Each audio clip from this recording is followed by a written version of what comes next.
All right, folks, we are live. Welcome into Fandom Menace tonight for Wednesday, June 24th, 2020. We're starting a little later today because I had a couple things to take care of, but here we are. I know a lot of people have been anxiously awaiting my arrival. Folks, you don't have to wait any longer. What was the thing I was taking care of earlier? Guess what? Just taking care of book stuff. Getting them signed, getting them put in the little plastic bags before we get them put in these no-fold envelope type of situations. And it takes a while. The signing part's fun. If you back the book, you'll get a nice signed book. But to put them in the plastic sleeves and to adhese them and stuff, it just takes a minute. So time got away from me, but I have to take care of all of that stuff.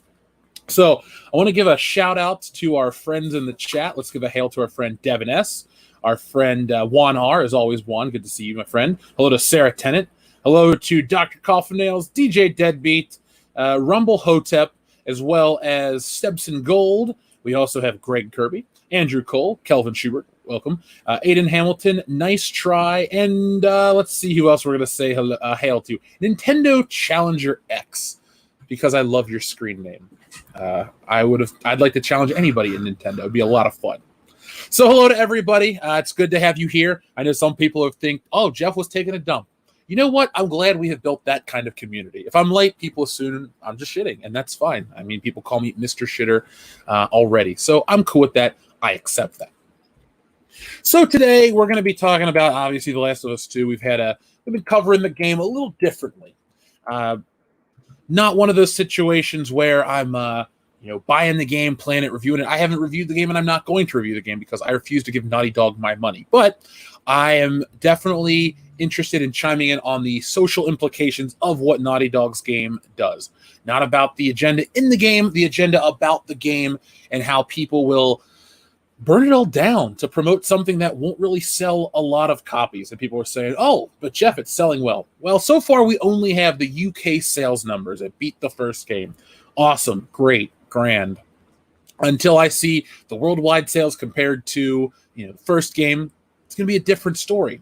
And like I said, I'm not banking everything on, what it's going to make at the box office, because tonight's stream, and obviously we're going to have fun with other topics as well, but tonight's stream is more along the lines of, will Naughty Dog really bounce back from this? And a lot of people say no, a lot of people say yes. I say no, not in the same way. I think we're in a situation where we're moving slowly past a lot of story-based games are going to enamor the critics. Let me rephrase that. Let me pull that one back. Excuse me.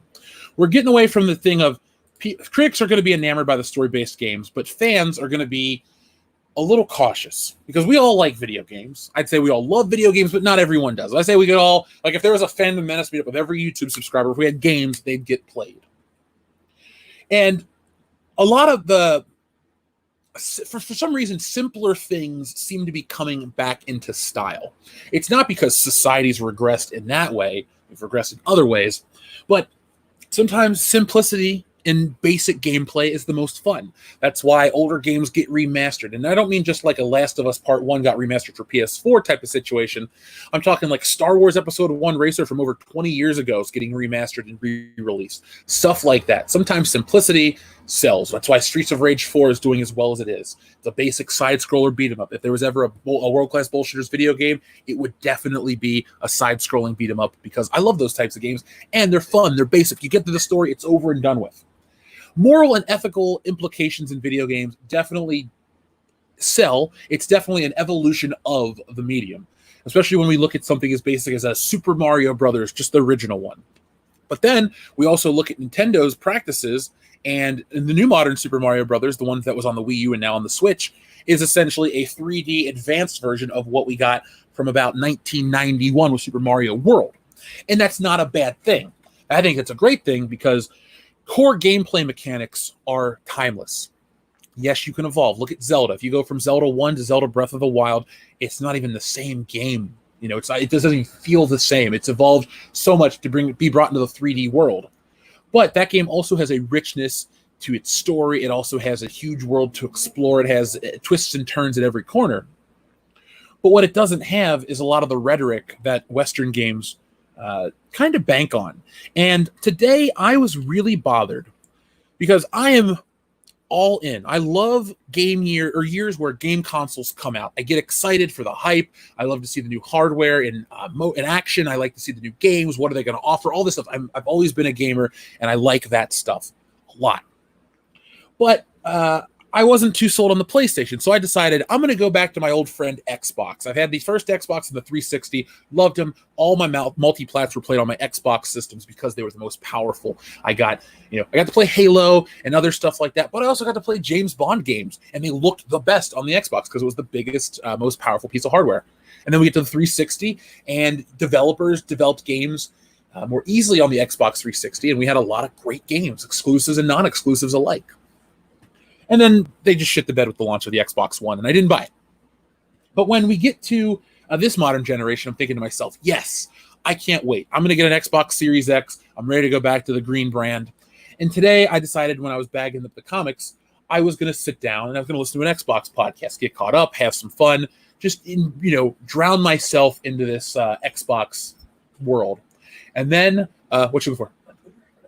Oh, your computer. Did you put it on the table? I didn't see it because it's not here. Oh, it's right here.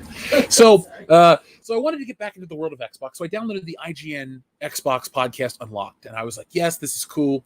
And I unsubscribed within about 2 to 3 minutes because I put on an episode, and it starts off with this whole preachiness of BLM and how they brought this guy on the show so we could understand the Black experience of being a video gamer. Now, color me naive, but Black, white, Asian, Hispanic, any part of the world, the game looks the same because we all have a set of eyes. The experience isn't about the skin color. It's about the experience of the game. And the reason I brought that little story up this evening before we get into the more stuff is because that is the mentality of the modern game journalist. They are enamored with bullshit stories that they can verbally suck off and verbally sucks them off. And then they're worried about their politics. I would much rather have a Mike Wallace of the video game world than anybody on IGN, GameSpot, Kotaku's garbage. I refuse to use their fucking website. I would rather not play a video game again than get all my news exclusively from Kotaku. It's just not something I can do. But it bothered me. I unsubscribed from the podcast. I thought this is what these people are obsessing over. And this is why stuff like The Last of Us 2 is popular. Not because of... yes, demand. The first one was a hugely successful game. I'm not going to try to spin, 14 million copies sold as a failure. No, I'm not ever going to try to do that shit. It's disingenuous. But I also don't like that this is what appeals to those people who give it the great scores that helps the game sell. It's this ecosystem of bullshit. That's what modern game journalism is. And that's why when Gamergate happened, 6 years ago at this point, I was one of the people that's like, look, I'm all about the ethics and the integrity of these game journalists. I don't care about who slept with who. Bang whoever you want. But that shouldn't be indicative of the score you receive. If X, Y, and Z is sleeping with 1, 2, and 3, fine, but make sure that you recuse yourself from reviewing that game, because if somebody blew you for a good score or you blew somebody else for a good score, that is disingenuous to me and unfair. Games, Gamergate's only for people who hate women. Yeah, that's the bullshit they tell you. They say, oh, people in the Fandom Menace hate women. I hate to say it, but 2 of the biggest creators in the Fandom Menace are women. So sorry to break your narrative. Same with the people of Naughty Dog. I just hate women so much. Don't you? They're the worst. But the narrative of these people is so bad. And I don't think that kind of game has a future, especially in the West. And what bothers me the most, too, and I'm going to have more videos coming out about this stuff because I'm passionate and I want to talk about it in long form. But this interpretation of what a woman is in video games has become...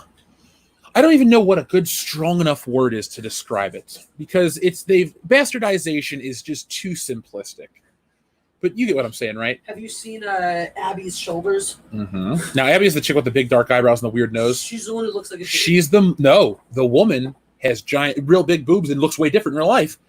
They altered her model to make. That's when they drew her to look like a man. She has man shoulders. Yeah. She has man arms. She has no tits. She even has more harsher man features.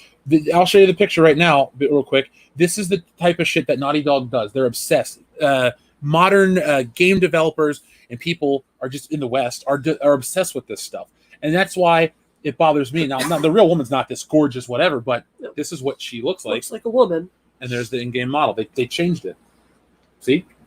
That's Ellie, I think. That's that's not Ellie. Ellie's a white girl with shorter hair. That's not Abby though. Abby's got like short hair and she looks super. Well, either way, that's a different. That might be Ellie's girlfriend or something. Oh, but either way in the game, they clearly toned her features down so they don't whatever. Oh yeah, they made her tits tiny. They made her muscles much more wiry. She's got more of a man's shoulder. What's this? Collarbone. Yeah, collarbone. Her collarbone's very prominent. They made her features more like her nose is very soft in person. Her cheeks are very soft. Gave her more angles on her face. Folks, I'm going to pop this up on screen for you so you don't go, what are you guys talking about? No, look up Abby Last of Us. If that's the little chick you've been looking at, no, look up what they did with. Look up Abby from this thing. You know, it's funny when you type in Abby, the first thing you get is Abby Last of Us 2. There you go. Oh God, Abby and Owen sexy, and I thought that was two dudes. No, that's That's a chick and a dude, apparently. Oh well, that's why you thought it was two dudes. That's a woman. Yeah, that's Abby. You got to find one of the ones where like she's has her arms crossed, her shoulder. Look at me, you can see her shoulders there. She has she has like football player shoulders. Well, this is the same situation that's going down with Terminator: Dark Fate. Mackenzie Davis's character. I don't know what they did to her. That scene, we're all like, oh, it's just like this men having sex. No, it's a chick and a dude having sex. That scene. Oh God! I learned that today. It's like I heard something about these two guys having sex. Nope, that's a guy and a girl. She's a woman, supposedly. That's bizarre. Yeah, whatever. To say the least. Well, you know what? If you want to get 100,000 views in a couple days, just upload the sex scene on YouTube, and people will go nuts for it. Yeah. So anyway, folks, what I was trying to get at is there's this weirdness in game. I don't know how to describe it. It's not even ethics anymore. It's just this desire, and it's funny too because they want to build up women in games. They want to build up women in technology and all stuff. That's fine. Everyone's welcome, but you make it a thing like this, and it's not even like. You're changing the body dynamics and all this stuff. You're trying to basically turn everyone into a Ken doll. It's just this autonomous generic look. And it's really messed up too, because people want to talk about, we need to retain cultural identities. Well, people need to maintain their own personal identities, and to try to make everyone look the same is worrisome to me. I don't even have the right words. That's why I like to do the videos, because I sit and do all my research. But there's this mentality of somebody put out a video about that. Anyway, there's a mentality though about like altering women to make them look like dudes. Well, women look like women and men look like men. I hate this whole let's make everyone look the same so we can be more inclusive, because that's not inclusion. I don't even know how to describe it anymore. So there you go, folks. Let me pull up the window so we can all get engaged in this conversation. Excuse me. Like I said, just by the way, Jesse, everyone thought I was in the bathroom. That's why I was late. Oh. I was like, I'm doing the comics. Because you're always in the bathroom. Yeah. So why we're late on my stream. But to be fair, it's because you are going to the bathroom between your stream and my stream. Well, the thing I told the community is I love that they think that I'm in the bathroom. Like, I built the community that assumes like if Jeff's late, he's taking a shit. That makes me happy. I am very proud of that. I love that people like kind of know our apartment now, and they just assume that anytime we're not in the same room, one of us is hiding out in the bathroom. Probably. Kind of true. So Infinite Wonder, did I get your emails? No. If you sent them to worldclassbs@mail.com, Kendo will need to forward them to me. I need to come up with a new email address, because the mail.com thing was created as a joke, or it was just a shitty one that we took, but we're building a website, so we'll have worldclassbullshitters.com soon. And that way people can contact us properly. But Infinite Wonder, I'll remind Kendo to forward emails to me, and we'll take care of business. Barney the Spaceosaurus Woke Reek says, your thoughts on Tales from the Hood Part 2 was hateful. Look up an upcoming movie called Cracker. Oh, you thought Tales from the Hood 2 was hateful. Look up an upcoming movie called Cracker. I know about Cracker. I refuse to watch it. The reason I was so taken aback by Tales from the Hood 2 is I stand by this. If you want social commentary in horror movies, fine. You need to do it with tact. I stand by this statement very proudly. Tales from the Hood, the first film, is one of the best horror anthology films ever made, and one of those poignant pieces. If you want to talk about the Black experience in America, maybe I've never experienced the shit that goes down in that movie. I'm multiracial. I have a much different experience. I'm from the Midwest, raised with a single mom or by a single mom.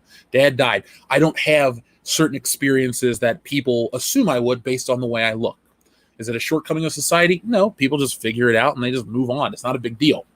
But I do stand by that movie as it's got a lot to say. And instead of getting crazy and militant like Rusty Cundiff did and the people of Cracker, Go the first approach. Make allegories, talk about these things, find a way to convey these stories. Like we had Cameron Pasha on last night, and I'm actually going to go watch his Twilight Zone episode because one, the way he talks about storytelling interests me, and two, the premise was cool. Will it live up to the Rod Serling one? Not fair, because nothing, in my opinion, will. That show is perfection. And every episode great? No. But overall, the story, the elements of that show were awesome.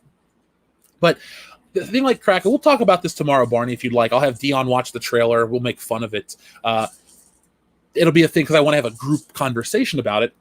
But hateful is the word that describes that film. Remember how everyone was up in arms about The Hunt last year? Movies, I haven't seen The Hunt, so I can't judge it.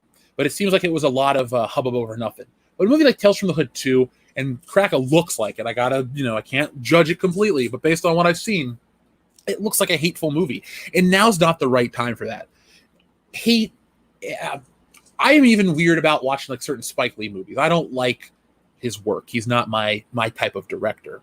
So if somebody's like, Jeff, you have to watch a black director. What about F. Gary Gray or John Singleton or somebody like that? I'll give those views. But Kraken is going to be talked about tomorrow, Barney. I think it's messed up. I don't think now is the time to release any kind of racially divisive films, because the way things are going out in the real world, it's breaking down people's real life interactions. Like it's not going to affect Dion, myself, or anybody like that, but it's going to be one of those things where it's like, people are going to look at each other differently, and it's messed up and kind of scary. Salad King says, hey, Jeff, bit off topic, but I tweeted you an official alternate scene between Kylo and Palpatine, maybe one of the many other edits of The Rise of Skywalker. Well, Salad King, let me check that out real quick.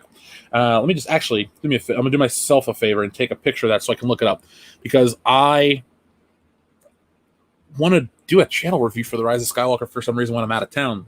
But The Rise of Skywalker, if it had alternate cuts, alternate scenes, everything about that film is just one big missed opportunity. I haven't looked at a single moment of that movie and thought, oh, this could be better if X, Y, and Z was different. No. I looked at it as this is a half-assed attempt to fix The Last Jedi, but apparently it's perfection, so why does it need to be fixed? Why do you need to appease the audience if everyone loved the film? You get what I'm saying? But I will check it out, Salad King, and I'll either respond on Twitter or maybe make a video or something about it. See, I'm so removed from The Rise of Skywalker, like most people when the film came out, that I wasn't even aware of more scenes. I haven't watched it again, and I'll never buy the Blu-ray or DVD. Even if it was sent to us, I'm still not going to watch it. So, K. Stodham, thank you very much. At 42, he says, so Sony thinks it's bad to ogle bikini-clad goth girls, but it's good to have a full-on sex scene. Stone Cold Jeremy, I'm going to read your message right after this one, because this is the perfect jump. Well, I'm going to read yours too, and then I'm going to jump right back to our friend K. Stodham 42's. Amanda Nunez looks more feminine than Abby. Let's see. Oh, the fighter? Ooh. Yeah, I had to think about that one for a second. It was kind of, I had to think about that, but you're 100% right. I agree with you. So, we talked about Sony and the bikini-clad goth girl, but it's okay to have full-on sex scenes. I think it's okay to have full-on sex scenes in a game, and I think it's okay to have digital tits. I'm just going to be very blunt about this stuff. There are people, there are people that get off on that stuff. Am I one of those people? No. Am I judgmental of those people? No. If you like it, if you buy a Street Fighter statue, there's a $500 Street Fighter statue of Chun-Li and a dog. If you buy that because you're turned on by it, guess what? There's nothing wrong with that. You like a statue. You have a statue. You supported art. You supported a company, and you helped stimulate the economy. I don't give a shit if it stimulates you in a different way. I don't think any of these things are wrong. TNA and comic books. If you're using that to sell your book, fine. Oh, it objectifies women. Who does it objectify? Those are drawings on a piece of paper. You objectified ink and paper. They don't have feelings. They don't claim taxes. They don't have opinions. They're not real. So I think what society is so obsessed with is self-censoring traditional attractiveness, and they want to elevate shit like this. I don't know. Look, if you're into that kind of stuff, I know Dion likes some different type of women too. Cool, go for it. But who plays Abby in The Last of Us 2? Let's do a comparison shot. Okay, Laura Bailey. So let's see what Laura Bailey looks like, because it seems to Last of Us seems to be one of those situations where they just model the actors off of whatever. Okay. So let's look at the voice actress of Abby, this person. You'll be surprised. So screen share, blah, blah, blah. This is the actress. This is the ugly thing. Sorry again. Here we go. Let's do it right this time. This is the voice actress. This is the character. Okay. So there is nothing wrong with, you can be ugly, you can be attractive, whatever. You can play ugly, attractive voice characters. It doesn't matter. But what I've noticed, and this isn't just, me being a YouTuber paying attention to this stuff, just as a fan or just as a regular consumer, there's definitely been a downturn in, I don't get why, like decades, centuries ago, the female body was the epitome of art. Statues, paintings, all sorts of things were dedicated to the female form. And then we had this period, I don't know the exact phrase, where they went in and they censored the female body. A bunch of uptight Europeans wanted to go in and, we're going to cover this and remove that. Bodies are considered art. If you know me on Instagram, I like to draw women and stuff like that too. It bothers me that, though, there's this, I don't want to call it a conservative movement because it's not a conservative movement. It's not even a political, it goes beyond left and right politics. It's almost anti-humanistic, if that makes sense. To the point where it's like you're taking what is biologically proven to attract the opposite sex and you're forcing people to only, you're guilting people into saying only this version is acceptable because certain beauty standards are unobtainable. But isn't that the point of going to a movie or playing a video game, seeing larger than life shit? Disney does not believe in the whole we're going to make our women look more like men type of thing, because look at Scarlett Johansson. Now, they have covered her up a lot more. Like if we look at Iron Man 2 to the Infinity War, Avengers Endgame, much different story.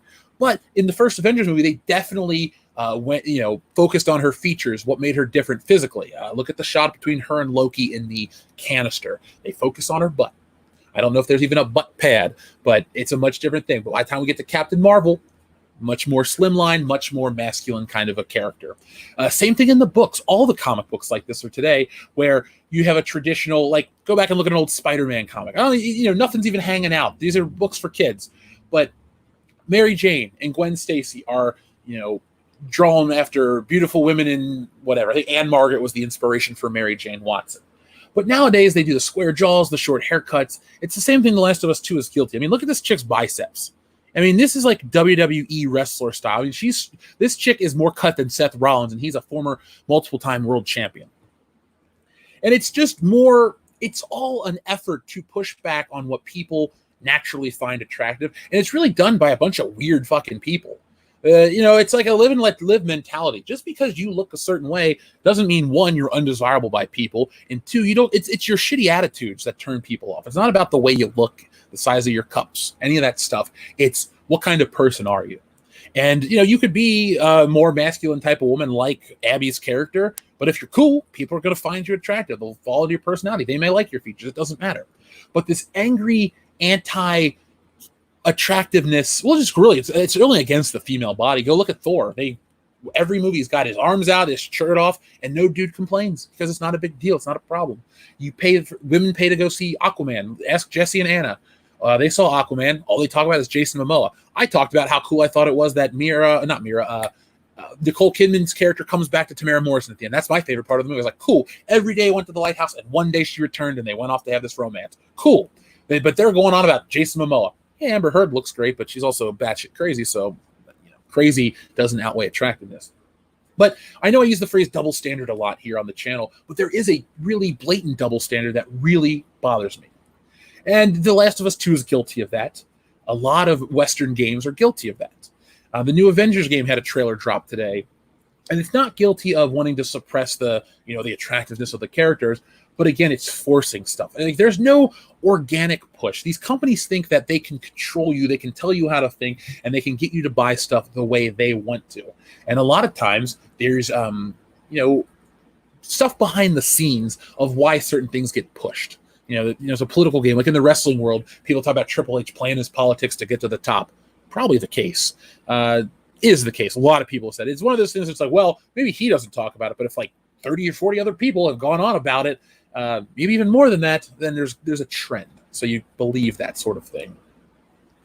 But Naughty Dog has become a victim of its own hubris in a way, because yes, this game's making money. Never once on the channel said it was going to be a flop or anything but a success. But they're cutting themselves off from a lot of future consumers. For every Neil Druckmann comment, for every stupid Forbes article, for every IGN defending opinion piece, for every one of those, you're going to turn off a customer, because a lot of these well-meaning people on the other side think that I don't even know why I'm saying the other side. I don't even know where the fuck I fall in anything. With all these well-meaning people, I will say the other side, because it's a very us versus them mentality of consumer versus there's a wall. We'll call them the access media like Gary does. You can call them a million different things, but there's this us versus them mentality where they want to sell you this game, and they don't care about our dollars. Our dollars are limited. They're a finite amount of what we can do, and so they're just trying to sell you anything, and I don't want to say sell their soul, but they'll through a lie of omission, they'll lie to you about certain things. And so Naughty Dog, every time you have one of these pieces come out, it's another consumer loss. Now, personally, I'm not going to buy Uncharted 4 because of all this crap. You can have a game that's divisive, but you can also have people that say, this is my art, this is what I'm proud of, and, X, Y, and Z. I got to stop saying that. I hate that I say that. But you also have, on the other side, you have people that get turned off because they're attacked. So, I'm not going to even spend $5 to get Uncharted 4. I love Uncharted 1 through 3, had it on PS3, got the remasters for PS4. I'm done with that. I'm not going to go any further. Thankfully, the new Crash Bandicoot game, like I said in the video, I'm glad the new Crash Bandicoot has nothing to do with Naughty Dog. I actually looked it up to make sure that, Crash Bandicoot 4, I'm getting excited. Just don't want to give them money. That's how I operate personally, and you can do however you are comfortable with. But I'm not going to give Naughty Dog any more of my money or give them any more of my attention. And I think that that Naughty Dog isn't going to go out of business anytime soon. They're a first-party publisher for Sony. I'm sure they're going to have some PS5 game that's going to blow people away. Well, no, I'm not actually. What I'm convinced is that their big PS5 game is just going to be The Last of Us 2 remastered to look even better. But you can't remaster away the shitty controls and the clunky gameplay and the story that doesn't appeal to everyone. You're just going to get the same game with a sharper resolution and maybe a better frame rate. I'm still not sold on the PS5 at all. I'm really disappointed. But this is it. This is their legacy in the last couple generations is Uncharted, which is a great game, and then The Last of Us, which the first one was whatever, and the second one seems to be very divisive. So I wouldn't be surprised if Naughty Dog's games didn't bring in as many customers, because that douchey attitude and this whole crusade to fight the trolls on the internet, and it's really not trolls, it's people that are just dissatisfied, isn't going to benefit them long term. Yes, Last of Us 2, awesome for them now. There's not going to be a Last of Us 3 because they said that, and there's not going to be another Naughty Dog game that's not going to put it like this. Everyone's going to remember The Last of Us 2's controversy. It's like with The Last Jedi. People are like, we still talk about that shit because everything since then from Star Wars and Disney has been, or Lucasfilm, has been built off of that failure. And yes, I'm going to call it a failure. It's a failure of story. It's a failure of PR. It's a failure of communication. It's a failure of continuing the Star Wars legacy. It's spitting in the face. It's pissing in the face of Star Wars, just like this game pisses in the face of fans of video games, not just Naughty Dog or Last of Us or story-driven games, just video games in general, because you can't have a conversation about video games anymore without some of these self-righteous, smug douchebags that want to come out here and say, well, what about the gender of this? I was like, what the fuck? Okay? I want to just play a fun game. Super Smash Brothers. I love Samus. She is my go-to character. 99% of the time, I play as Samus. Ask anybody that plays me. I know all of her moves. I don't give a shit that she's a woman. She's just a great character with a great moveset. When we have a conversation about games, it'd be nice to talk about how fun a game is, not what it represents in today's 2020 society and all this crap. This isn't college. This is not your uppity teacher trying to talk about feminism in video games and all this crap. Take that out.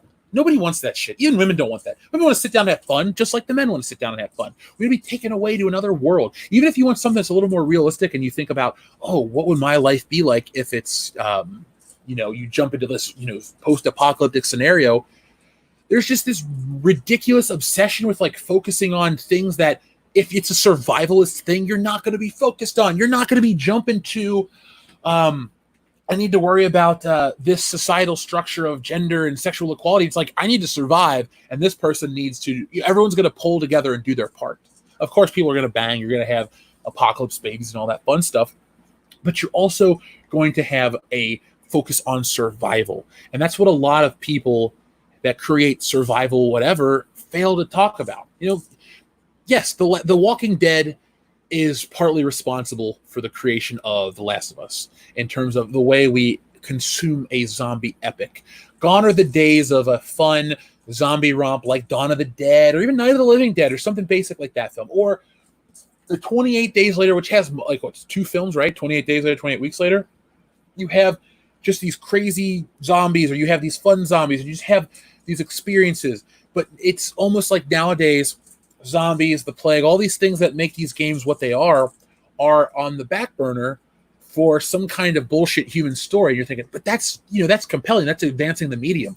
Is it? I don't want to spend 40 minutes watching cutscenes and then moving a thumbstick to make my character emote. That's not fun. I would much rather go back and play Mega Man X from 1993 or 4 and watch a 16-bit sprite jump across the screen and fight a robotic penguin, robotic eagle, a robotic chameleon, all that shit. I'd rather have these crazy outlandish things. That is fun for me. That is why these mediums exist. If I really wanted to sit and talk about a lesbian love story underscored by zombies, I'd go to fucking Netflix and I'd watch all their bullshit movies. If I wanted that, I would go watch that, but I don't. I want fun, and that's it. And Dead Rising was fun. Dead Rising was a fun zombie game. Last of Us 2 is not my cup of tea, but the Left 4 Dead series is my cup of tea. And Jesse and I had that conversation the other day about how I'm excited for this new Xbox because I can play 360 games on it still. And the Left 4 Dead 2 is one of those backwards compatible games, which I will be rebuying, which I will be having a lot of fun with. To me, that's the epitome of a zombie game. Fun, scary, survival. When you scare the witch or one of the brutes come out, you don't worry about if you're going to bang this chick. Are you going to survive? And if you die and you don't make it to the end of the thing, you're dead. It's done. I miss the video game aspect of the game. You play a game. You can consume these stories as well, but they've lost the balance.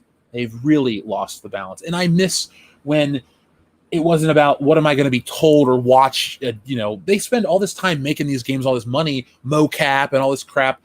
Nintendo is some of the most simplistic stuff these days, and it's still selling like crazy. People go on about Animal Crossing. I don't even care about that, but people go nuts for it. Pokemon games still sell. That's why there's a Nintendo World coming out, from Universal Studios, because the simplistic things carry on forever. There's a legacy with these characters. There's a legacy with the brand. There's not going to be a Last of Us legacy that's a positive legacy at all. So let's see. I was nervous when I made it to the end of Space Harrier. I loved when you would get to the end of a game and freak out, like, am I going to do this? So, quick story. Return of the Jedi for Super Nintendo. I played that game when I had my first Holy Communion. I got a bunch of money. I don't know if anybody practices Catholicism, but when you get First Communion, you have a party. So I got a bunch of money from my family. A bunch of money is like $300 or $400, but to an 8-year-old kid, that's a lot of money. And I also had the kind of mom that was like, it's your money, you do what you want. So I went to Toys R Us and I bought nothing but Star Wars stuff. I got a T-16 Skyhopper. I got myself the Cruise Missile Trooper, which was the only EU toy I ever bought. I got all kinds of figures, Slave Leia, anything that was out in like 1997, I was getting it. But I also picked up Super Return of the Jedi. And it was hard. Those games were pretty hard. And I never forget getting to the Death Star. And it's a first-person escape from the Death Star level. And the music was hitting and everything. It was just this really intense thing. And like fire's coming. I'm like, am I going to make it? Am I going to make it? That sense of excitement and that tense, I don't know how to describe it. It's just a tense nature you feel. That's gone with a lot of games because it's like, oh, we're going to wait for this story to play out. And so, your final scene might be, you get to this place, but it's nothing action-packed. Like I remember the end of Halo 3 when you're riding on the Halo ring and you're in the Warthog and the Halo theme's playing and it's everything. What happened to the first one? Oh, they ended the second one similarly, I guess. No, the second one ends with Master Chief falling. The third one similarly. See, the first game, the whole long run, that's the first game. That was like the epic, iconic scene from that. Oh my god! Well, the third one copies, remember? It does. Because you had to call back. Yeah, and the first one's better. Because like every ramp I hit, I was like, oh my god, am I gonna fall off the edge? Because I made it through in one run, and I'm like on the edge of my seat, and I miss being on the edge of my seat. Because I wasn't being preached to. Like I even went through and played the game multiple times to get the alternate Master Chief ending, where he survived and all this shit. And spoilers for a 13-year-old video. video. Multiple times series and you didn't play it on Legendary the first time, you pussy. Haha, very funny, motherfucker. Bring it. Also like a season.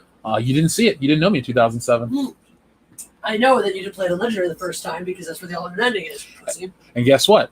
When we get Halo, the new one, I'm going to whoop your ass 6 ways to Sunday. Oh, sure. You can bring any weapon you want, and I'll blow you away. Legend, wait for it, Dairy. That's awesome. You can say Legendary, but multiplayer doesn't have Legendary. It just has me whooping your ass.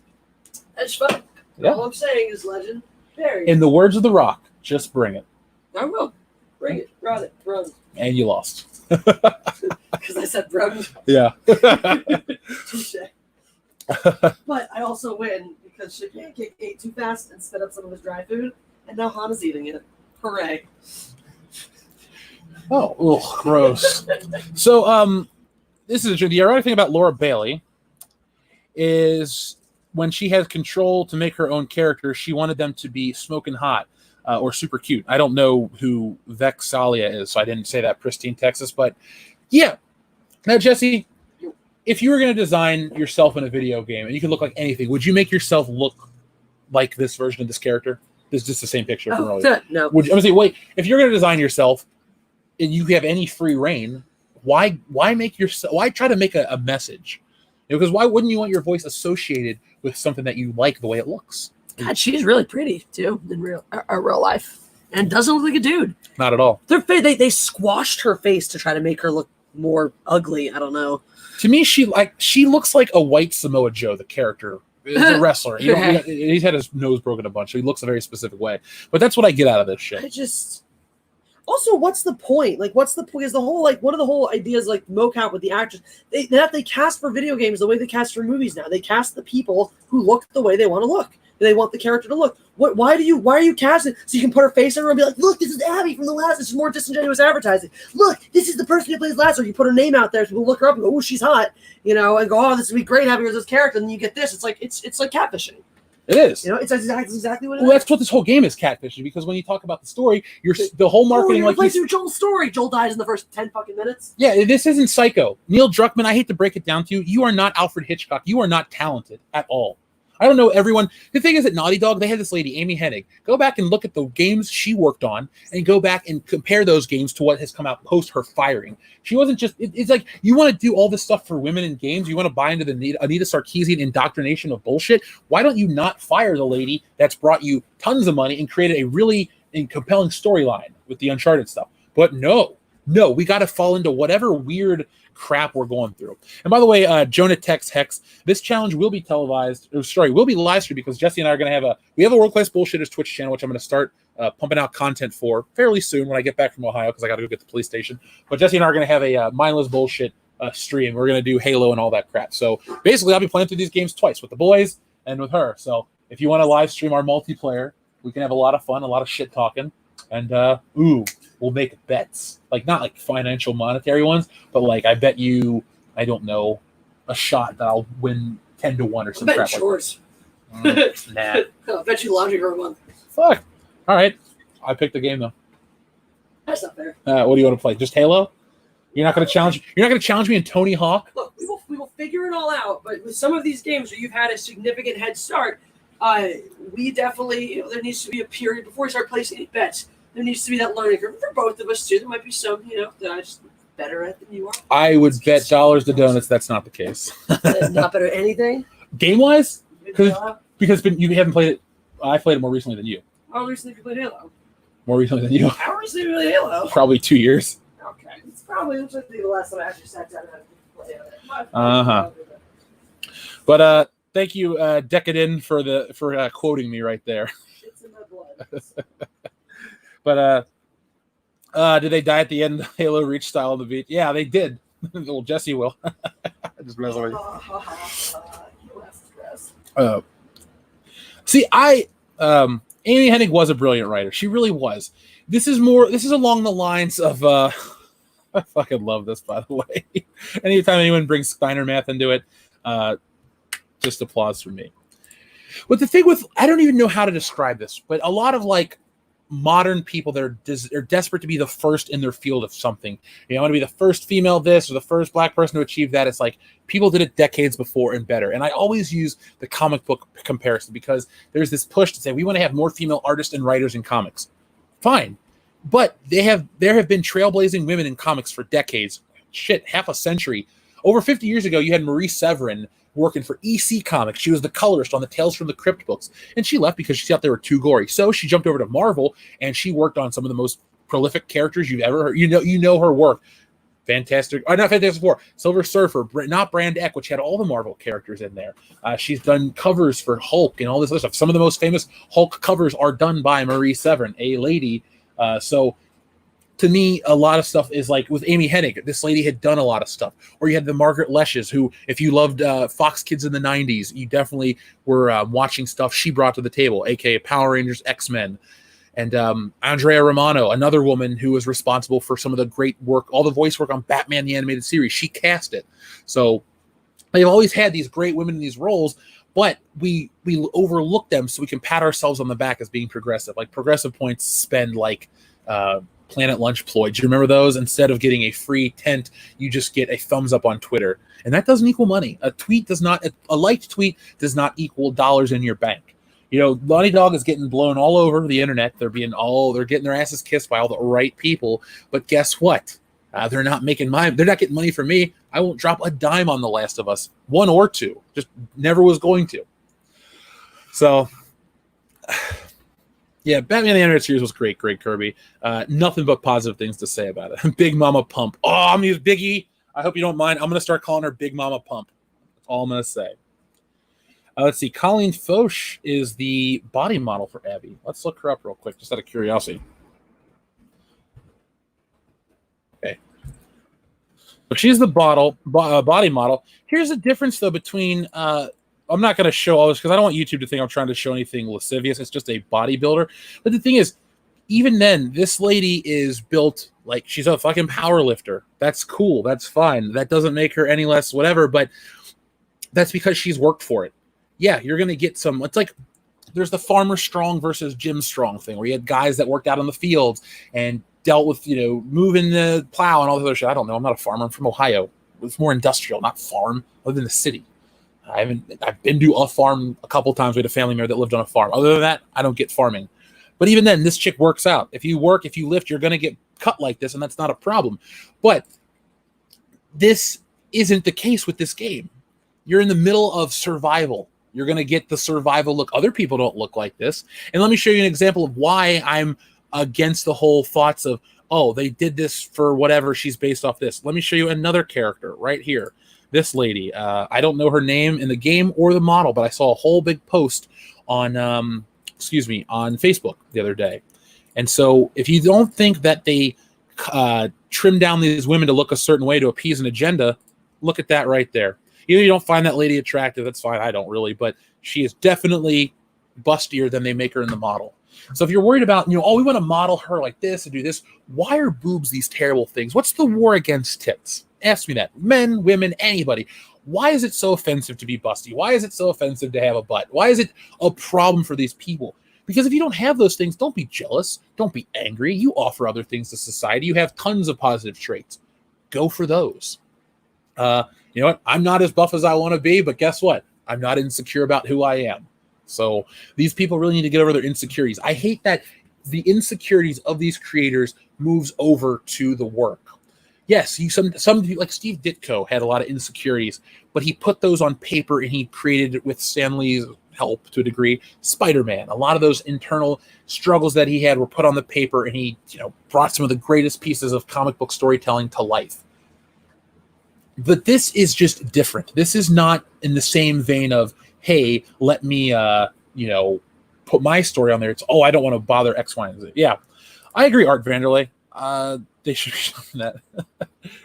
Thank you, Chico Stevens. I'm sure I'm not walking around all day being pissed off at tall people. I'm glad, because I'm very tall, and you're a fan of the channel, and I'd like to meet you and hang out one day. So I'd hate if you met me, you're like, I love your content, everything's cool, but you're too tall, and fuck you. That would be a problem.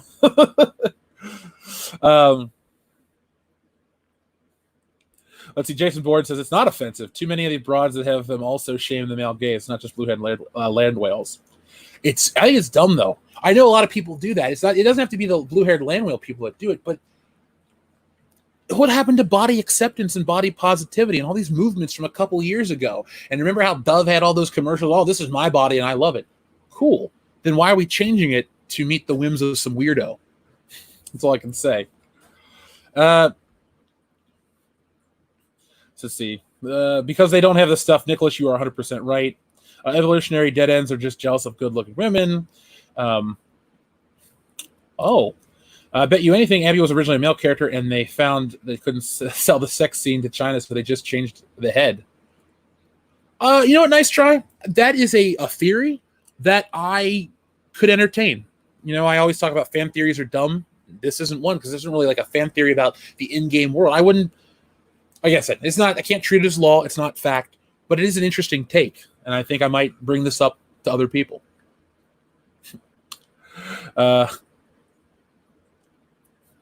Yeah, I've heard of enhancement in the post, but not the opposite. Like in 300, they enhanced the dude's muscles to look a certain way. I'm sure they were augmented. Yes, they worked out. There's no knocking that. You know, you can't knock the grind, as they say in the streets. But, you know, I respect the hard work. That's why when you look at somebody like The Rock, fans of The Rock don't go, I'm so jealous he's more cut than I am. People are like, cool, The Rock's awesome. Look at shit he puts in the time. If I had the ability, I would too. Oh, the sex scene is banned in the Japanese version. Oh, so you want to talk about, again, I'm very happy. I'm not one of these anti-American people. If you notice in our last video about the Call of Duty versus Last of Us comparison, you know, they complained about the game's too pro-America. And that's why people gave it a 0 score. And these critics overlook the 0 scores because of, I don't, you know, whatever, screw our current climate and the regime we're in. Whatever. But Japan... I don't know much about, or I know some about Japan. I don't want to move there, but they have their head on straight when it comes to certain things.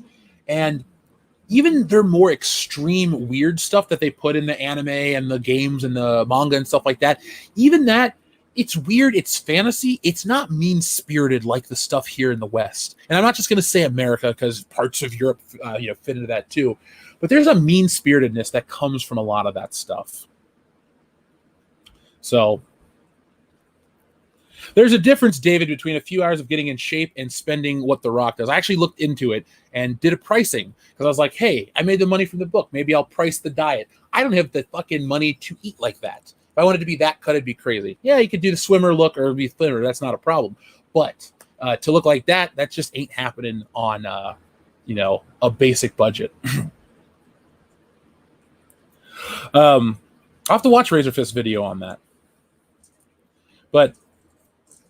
see, I'm with you though, Clint. I think it's more about eliminating anything men might find remotely attractive. I think that's the case with a lot of this stuff.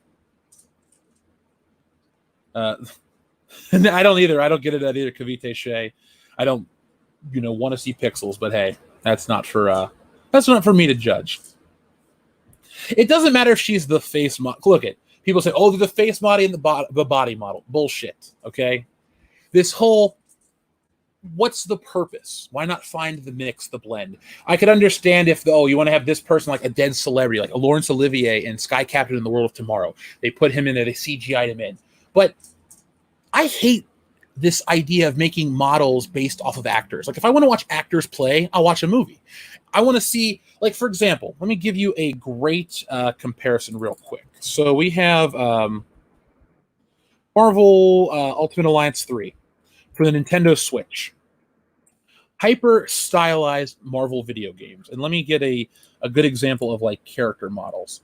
So here we go. Hyper stylized, not realistic whatsoever. Let's give you a comparison. When I play a game, yeah, I like high graphical fidelity. Yes, I like the realism. I like the cutting edge. I'm into that stuff. It's not why I only play games though. But if I'm playing a game, if this is the art style, I'm behind it. I'm one of those people, I didn't like Breath of the Wild's art style, or not Breath of the Wild, excuse me, Wind Waker's art style, still bought the game, liked it, disliked the game overall because of the Triforce quest at the end of the game, where I had to go fish for the shards and shit. I just don't have time. I don't like that stuff. This is 4 out of 10, too much water, IGN, kiss my ass. But this art style works great. I would rather play that. Now, over here on the other side, you have the Avengers game from Square Enix, and they had a new trailer that came out today, and it looks very stilted and very much not a what's the example, or what's the word I'm looking for? It looks too real, and therefore it looks stiff and cardboard and not even cartoony. It just looks stiff and unlike, it's the uncanny valley issue. And here's the example of this Avengers game. We have this, and we have this. And this is the other one. Now, if you like this, cool, more power to you. I'd much rather play a almost cel-shaded, hyper-realized, crazy, cartoony Avengers Ultimate Alliance 3 game, The Black Order, versus this Avengers boring, like the models suck. I don't like any of this stuff. I would much rather go that route. So, I don't need actors to play the bodies of things. You can look at wrestling games are my fucking wheelhouse. Wrestling games really went downhill when they mocapped every single piece of, or every wrestling move. The games looked more realistic when they animated the moves because they were able to get the small idiosyncrasies that each wrestler brought to a pile driver or the people's elbow or the stone cold stunner. Nowadays, it's imposters doing the things. Back in the day, it looked like a digitized version of your favorite wrestler moving like your favorite wrestler. Now it looks more like your favorite wrestler, but moves like somebody else. And it's more fun when you feel it through the motions, through the gameplay mechanics. This kind of stuff, everything looks real, but it doesn't feel fun. And I don't like when you it's like why does it need to look the most realistic? What's the purpose at that point? I'm playing, if I want to look at a realistic representation of the Avengers, I'll watch the much better MCU films. If I want a boring, clunky whatever, I'll play Last of Us 2. I don't want them to Rogue One Tarkin care. Oh god, I hate that so much. I like the idea is I like the idea of the not feeling uncomfortable playing my digital games. That's all I can say. That's what I thought too. You idiots who capture their stunt doubles. I think this looks like Black Widow to me looks like Kate Mulgrew, Captain Janeway from one of the Star Trek series. And I go, how do you not know which one, Jeff? I don't watch Star Trek. I tell you guys that all the time. I'm a Star Wars guy. I respect the original series of Star Trek, and I respect all of it except Picard and whatever the newest one is because it's shit. But I'm not a fan overall of every single version. Just Captain Kirk. If it ain't Captain Kirk, I'm probably not going to watch it. And if it is Captain Kirk, I'll probably buy it. So, but here's up close models. Yes, obviously different costumes, so let's not judge it. Even though Thor looks like a fucking doofus right here, but it's overly realistic, and it takes away that comic bookiness. Even back when comic books, everyone in a comic book tries to look realistic, there's still that level, that veneer of that otherworldly, we cannot attain this look. I mean, when you want realistic hair on the Hulk, look how dumb that looks. Look how bland Captain America's suit looks. Black Widow looks like a bad cosplayer. They all look like this. For God's sakes, this woman has a fanny pack. Kamala Khan has a fanny pack. That's so cool, right? Fanny packs in video games. Never mind. Anyway. Yeah, what the fuck is that? This is the new Avengers video game that they just released a trailer for today, and that will be out very soon. So, yeah, that's the real Avengers game. They do look like the thing is, this isn't their main costume. This is an alternate costume that you can get for the characters. The picture I showed previously is their main suits in the game. This is a bonus DLC skin that you can pay money for, and it's so amazing. Oh, sorry, it's pre-order bonus content. I apologize. It's nothing of the like. I mean, and again, when I showed you Storm looked cool. She looks fun. This is Black Widow, and this is weird. Thor's beard looks weird. I'll never forget when we were in school, we had to watch some Moses movie or something, and the guy had a paper beard. Seriously, there's a paper beard. I'll never forget. I was in the 7th grade. I'm like, what is this? We just laughed. Was it one of those Jesus movies? Like Jesus, like obviously not Jesus, it was Moses. Was it one of those like Christian made? It had to, but it was older. Because I love those. It was one of those, because it wasn't like something like the Ten Commandments with Charlton Heston or some big epic that actually there's money on the screen. This is like, well, they made tons of those, like, and only, 10 Commandments or whatever was that epic, but that was a popular thing. Oh, yeah. Someone once gave me a Jesus Stories coloring book just for shits and giggles. It's hysterical. I got one in an Easter basket once. The next year, I got Star Wars toys. Good. My mom stopped giving me. She only gave me one religious like Easter basket as a kid because she was like, "Oh, we've moved into whatever. We'll try to." I was like, "I don't like this." Never again did my mom give me another religious gift in my life. It was Star Wars toys. Or the best Easter gift I ever got was a WWF trash talking stage. It's a stage where you put the figures and it has their voices and it records. It's says their catchphrases. I'm like, this is the greatest Easter gift I ever got. It still works to this day. Side note, I just scared Shit Pancake because I was patting him on the head and he didn't realize that my hand had gone far enough back that my finger tickled the backside of his ear. Mm-hmm. And he freaked out because he didn't know who was touching him, even though it was just me and he could see me doing it.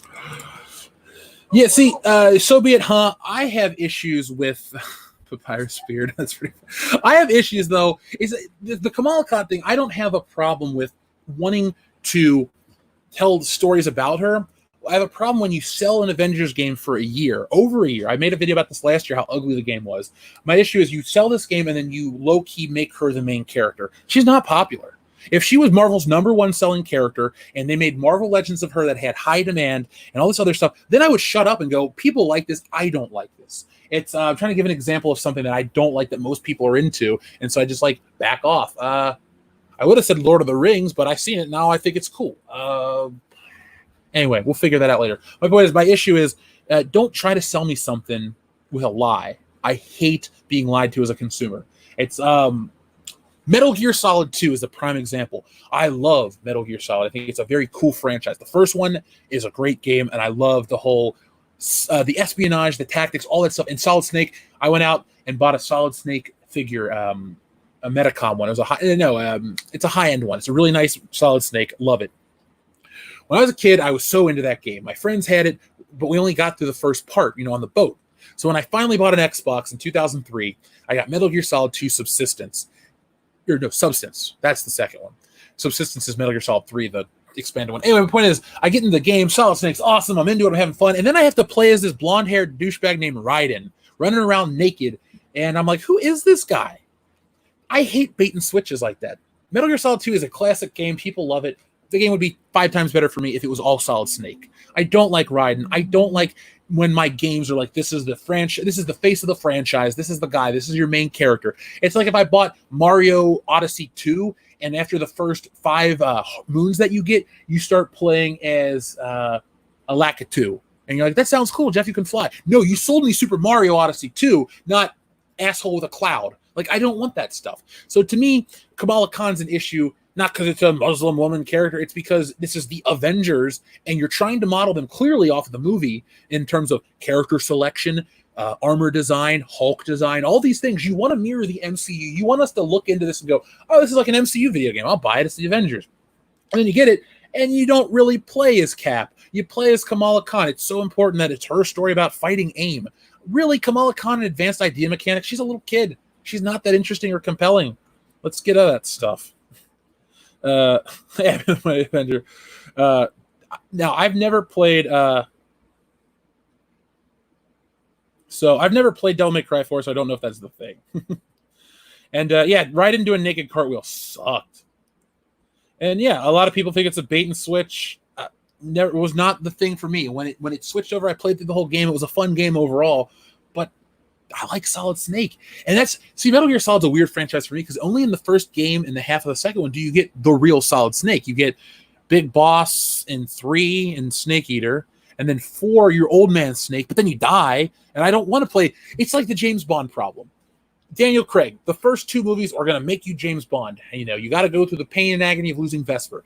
You have to go through the suffering of being alone. You have to go through all of these things in this. You have to get your anger in check. And then finally, after 2 movies in 2 years, you're going to be James Bond. 4 years later, you get Skyfall. And guess what? You're too old to be James Bond. You can't pass the physical fitness test. All of these great characters, for some reason nowadays, you get them when they're going to become the iconic character and then when they're past their prime. Like Michael Keaton Batman is the perfect example. You get Michael Keaton as Batman in his prime. You don't even do an origin story. They just do a flashback real quick. Thankfully, the Christopher Nolan trilogy is half origin. By the second half of Batman Begins, it's not like there's a learning curve, but it's through a montage, and then you move on to the main story with trying to get the chemicals out of the water and shit. And he's Batman, and we don't have to go back to training and learning and all this stuff. And we had the Dark Knight where he's in his prime, and everyone's afraid of Batman. You have a better chance of winning the lotto than running into the bat. great shit. You've built the Legend of Batman, and you watch him in his prime. Yes, Dark Knight Rises has him too old, but we already had that Buffer movie, and that works in the trilogy. But nowadays we have the sense of, imagine the Dark Knight trilogy. It's you go to Batman Begins to Dark Knight Rises, and you miss all the in between. You get my point? You see where I'm missing all that shit? I can't stand that. I hate when our favorite characters don't get to be our favorite characters. Trying to reinvent the wheel doesn't work anymore. It was cool to see a dark, gritty Batman, 15 years ago when that movie came out. But we're beyond that stuff now. You know, the MCU has proven that we like to see Iron Man as Iron Man. His arc was great. We saw him become Iron Man. He rode out the whole Iron Man thing until he died. It'd be like if they made a Captain America movie and it starts out with the first Avenger, gets frozen in the ice, and then we watch Endgame, and it's like, that's it. Think of all the adventures we've missed. Think of all the adventures in the interim we've never seen. That's fine. But to miss all of that stuff in between is unforgivable. Mad AI, are you a fan of AIM? I like MODOK. There was I don't know if you've ever remembered, folks, there's a magazine called Toy Fair Magazine. And they had a thing called Twisted Toy Fair Theater. And MODOK would appear every once in a while, and he was a lot of fun. Yeah, Phil Arconis, I think you're right. Young old stuff is super original and no one's done it for. These writers are wrong. They are completely wrong. Color me optimistic, but I don't get tired of playing as Spider-Man in video games, Peter Parker Spider-Man, in his prime. I don't want to play a video game based on Spider-Man Reign, where Mary Jane had died of cancer because the radioactive semen of Spider-Man, that's the story, that's not a joke, and J. Jonah Jameson's 100-and-something years old, and Doc Ock comes back from the dead and all this other crap. I don't want to play that game. I'd rather have, and I don't want to play an Origin either, where he's learning how to use his web shooters for the first time. Just drop me right into the middle of it. Every character that's established. Same thing with, the Superman. Never another Origin. So let's see. AIM is more dangerous than Hydra. I loved in the Avengers Earth Mightiest Heroes cartoon. AIM was there. Hydra was there. Marvel, the MCU is really good. I enjoy it. But they missed out on getting that real Marvel feel that Earth's Mightiest Heroes did capture, because you were able to have all of the characters play in the sandbox minus the X-Men, which we've never actually had an entire Marvel universe put on any kind of screen that covers everything. Even for as much as we all loved the Spider-Man animated series from 1994, when you get to the Secret Wars episodes, you only have a small sampling. Like, you had the Fantastic Four, but you also only had Storm from the X-Men. I don't know if any of the other X-Men showed up on that one. Definitely not like Cyclops and all that. You never had, and then, you had Captain America and Iron Man and stuff, but you didn't have all the characters. You didn't have War Machine pop up on top of Pepper Potts and all that stuff. But in the world's Earth's Mightiest Heroes cartoon, you had all that stuff. So one day, maybe they'll do stuff like that. So let's see what everyone is saying right now, folks in the chat. I apologize. Remember, just an update. We, Fandom Menace Tonight streams and stuff like that. Sadly, this is our second to last week. Next week will be our final week. That's how time works, obviously. I'm redundant right now. But like I said last time, things are getting back to normal. YouTube algorithm hates the live streams. We will have our secondary live stream channel, which everyone can subscribe to. I'll put the link in the chat in a moment. But, it's been a lot of fun, and I'm going to miss this. So if you're enjoying it, come back next Monday, next Wednesday. It'll be our farewell tour. We'll cover whatever's going on in the world of pop culture. And if you're dying for more of us, we always have our podcast on Thursdays. We also have the High Council on Tuesdays, and a ton of videos will be produced. So, up next, we have our friend Matt Decker, who says, I can't hire the gal on the left because I associate her to the guy on the right. That's a very handsome woman, that Abby. I tell you what. Ugh. It's just so bizarre. Oh, the woman that was the voice actress for Abby was also the voice actress for MJ in the Spider-Man game. Huh. Funny how the standards have changed. We also have our friend Dr. Coffenhouse, who says George Romero's estate should be getting a big fat check from all this zombie crap. Now, Dr. Coffenhouse, I don't know if you're a gamer, but if you play the game Dead Rising, it actually says this game is in no way associated with the George Romero estate. Well, he was alive back then, but they made sure it was no connection. And yeah, he definitely created a genre and perfected it to some. And it would be nice if they did cut his estate a check. But, zombies aren't really a copyrightable thing and all that stuff. I get it. But they do. They've basically written off the coattails of what he's created for decades and decades. And the sad part is, Night of the Living Dead, as you probably know this, is not a copywritten film. It has. You can show it on YouTube. You can do anything with Night of the Living Dead because I believe they changed the name. It was supposed to be like Night of the Flesh Eaters or some dumb shit, and they forgot to update the copyright thing, so they released the movie without a copyright.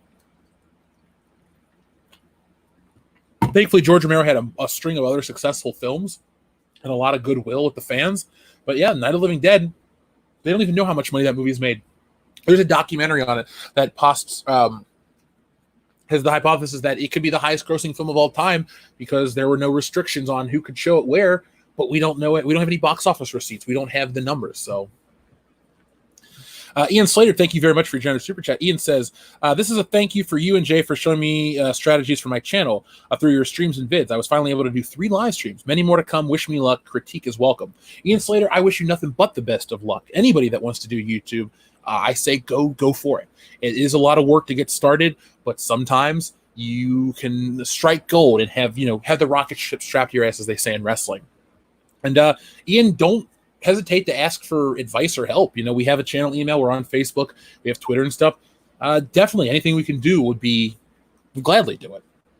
But I still have full transparency. I haven't sat down to watch anything yet. So, maybe we'll try to do something this weekend. Just shoot me a reminder. And, if you want to critique, I have to watch it first, but gladly. Gothic, thank you very much for your super chat. No message, but greatly appreciated.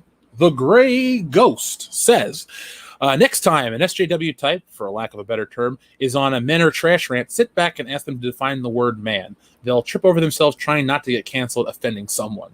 Oh, I will.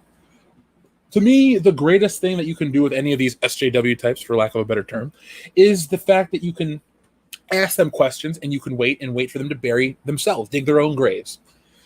This, I don't even know what to call it anymore, but this like fear of speech or this, strangling of basic conversational speech is going to hurt these people because every word now has a new meaning. Like we said on the High Council, recontextualizing what the word racism means, moving the goalposts. It's unfair and it's just BS. So I do like to play with these people and mess with them emotionally because they have the ideology. They don't have all the reasons why they believe the way they believe.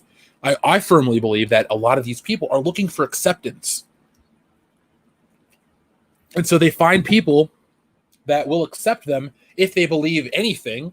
And so they all become this one groupthink and they, conquer, or they don't conquer, they divide and terrorize, and they do all these terrible things.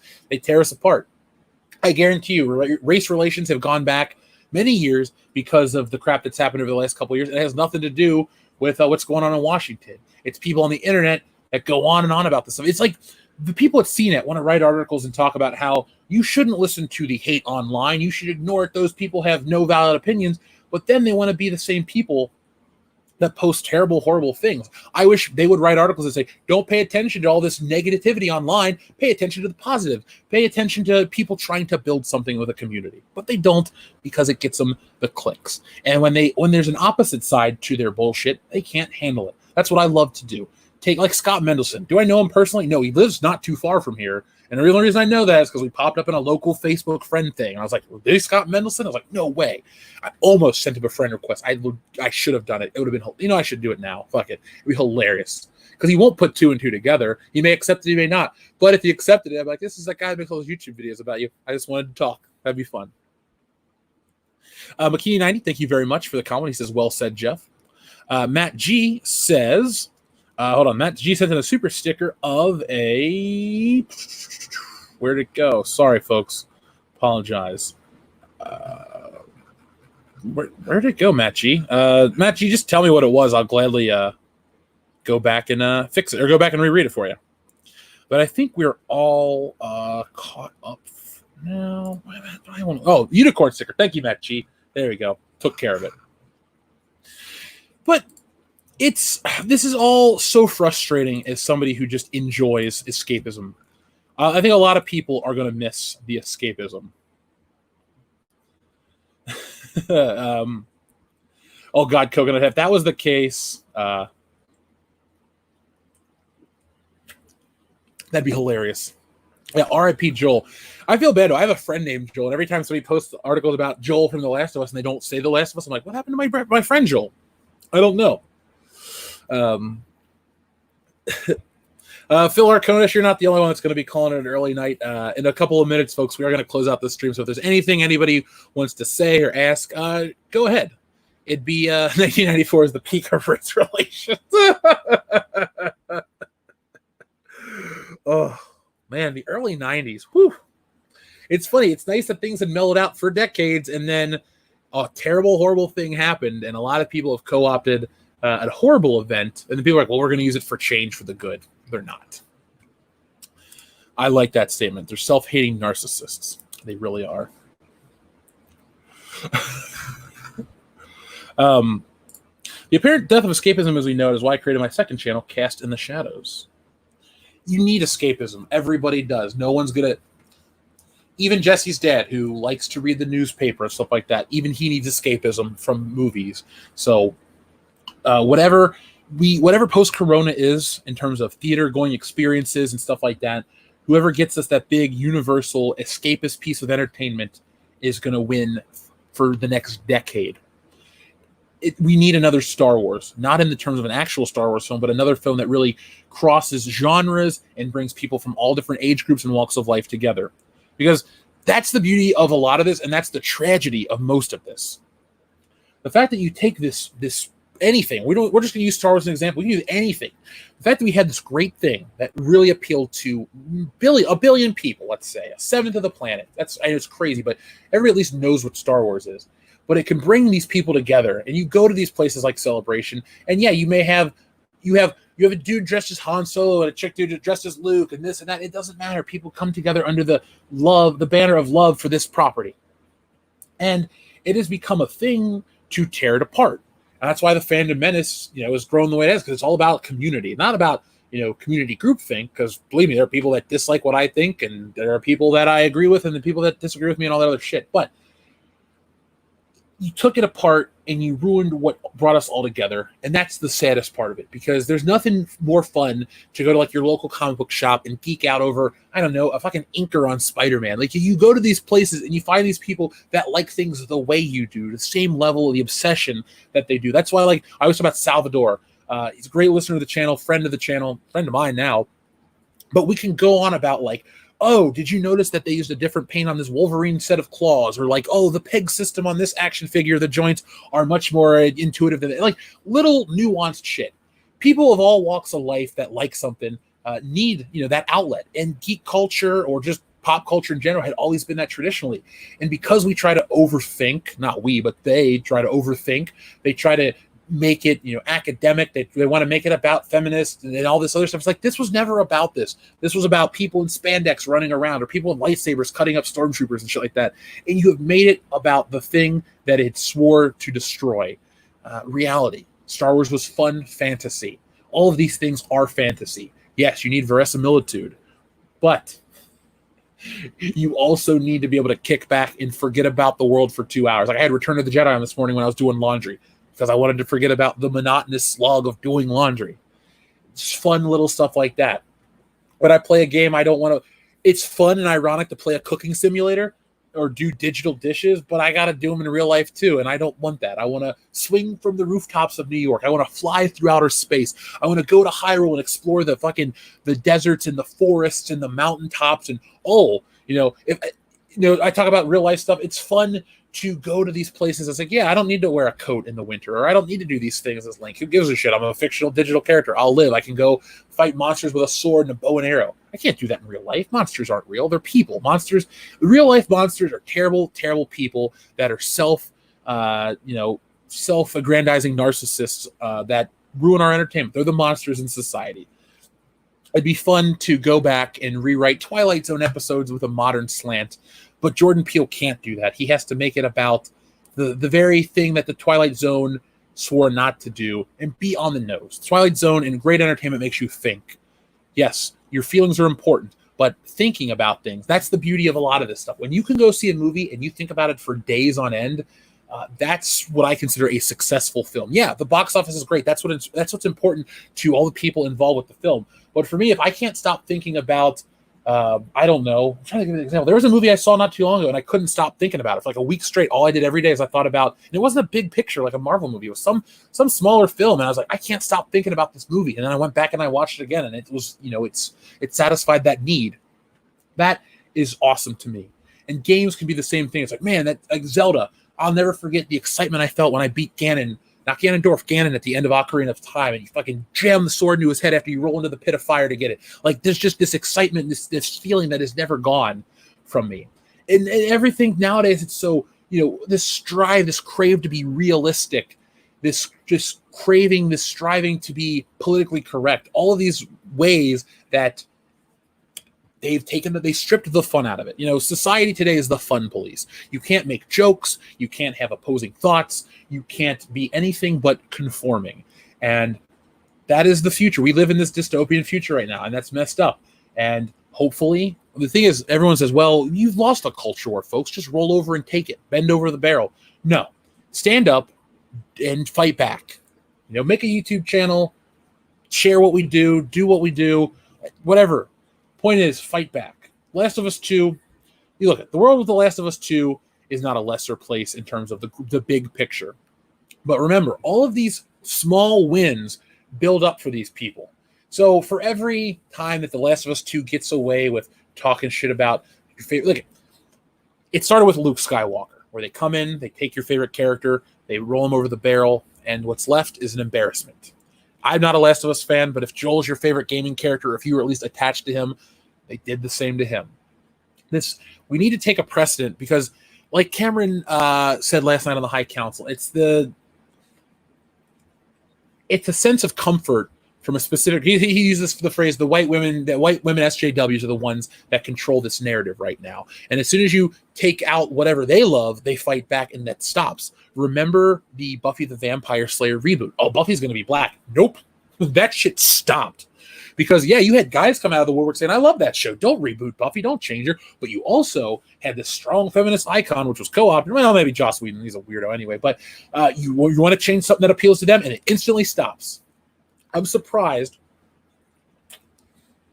with the announcement of The Little Mermaid and all that stuff. It'll be interesting to see what they do. How accepting will they be? It would be interesting, and actually a funny parallel. Hear me out for a moment.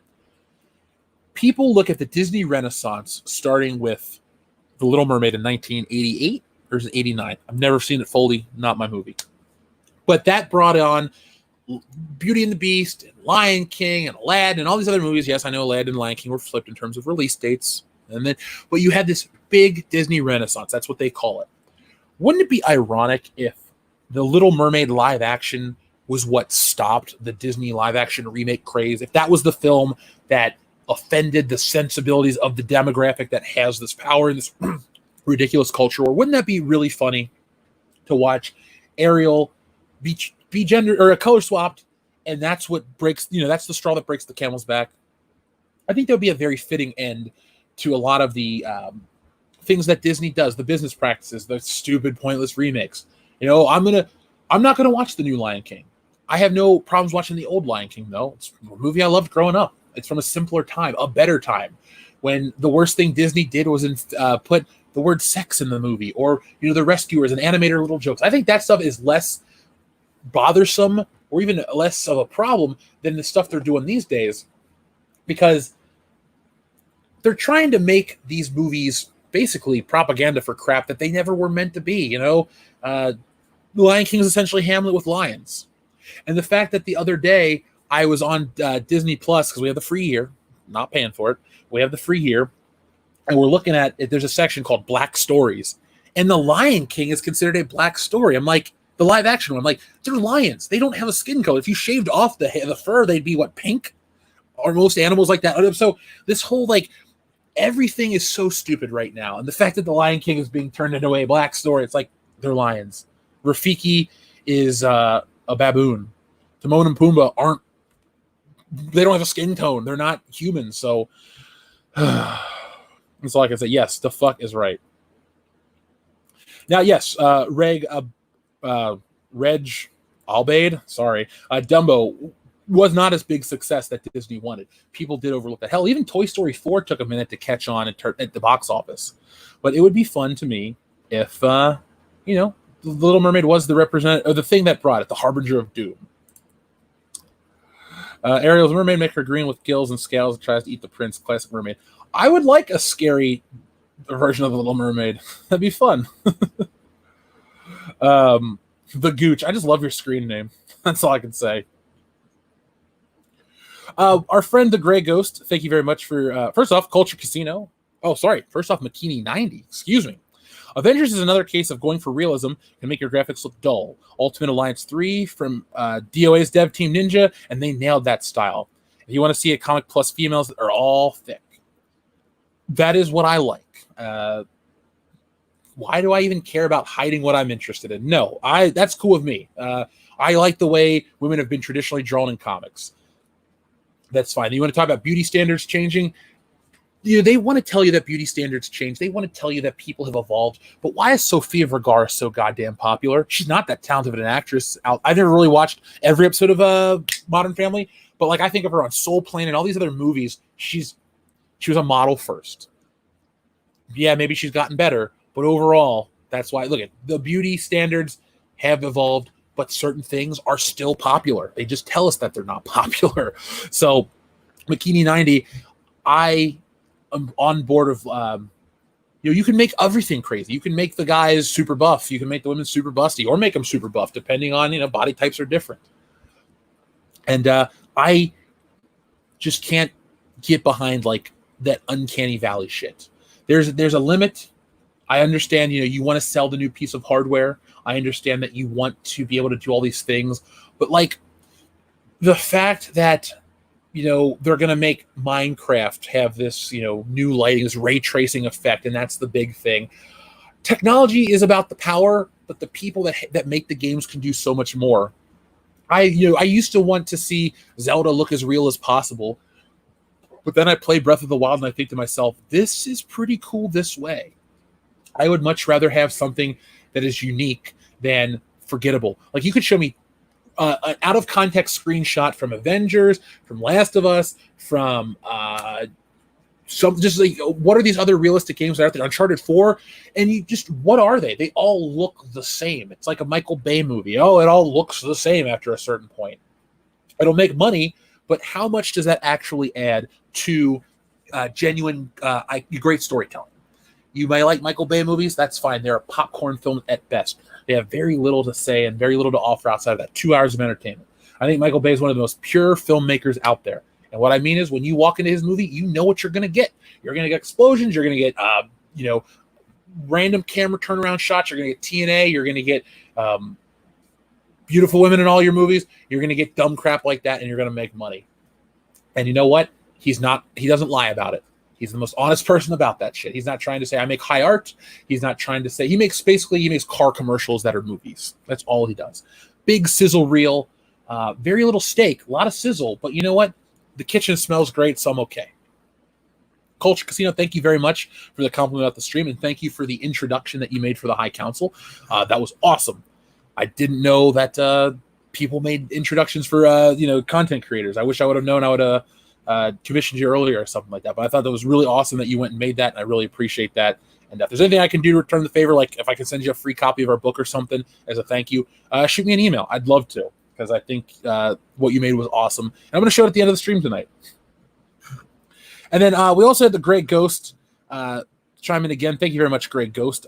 Again, the window did jump around, so I apologize. Not trying to ignore anybody tonight.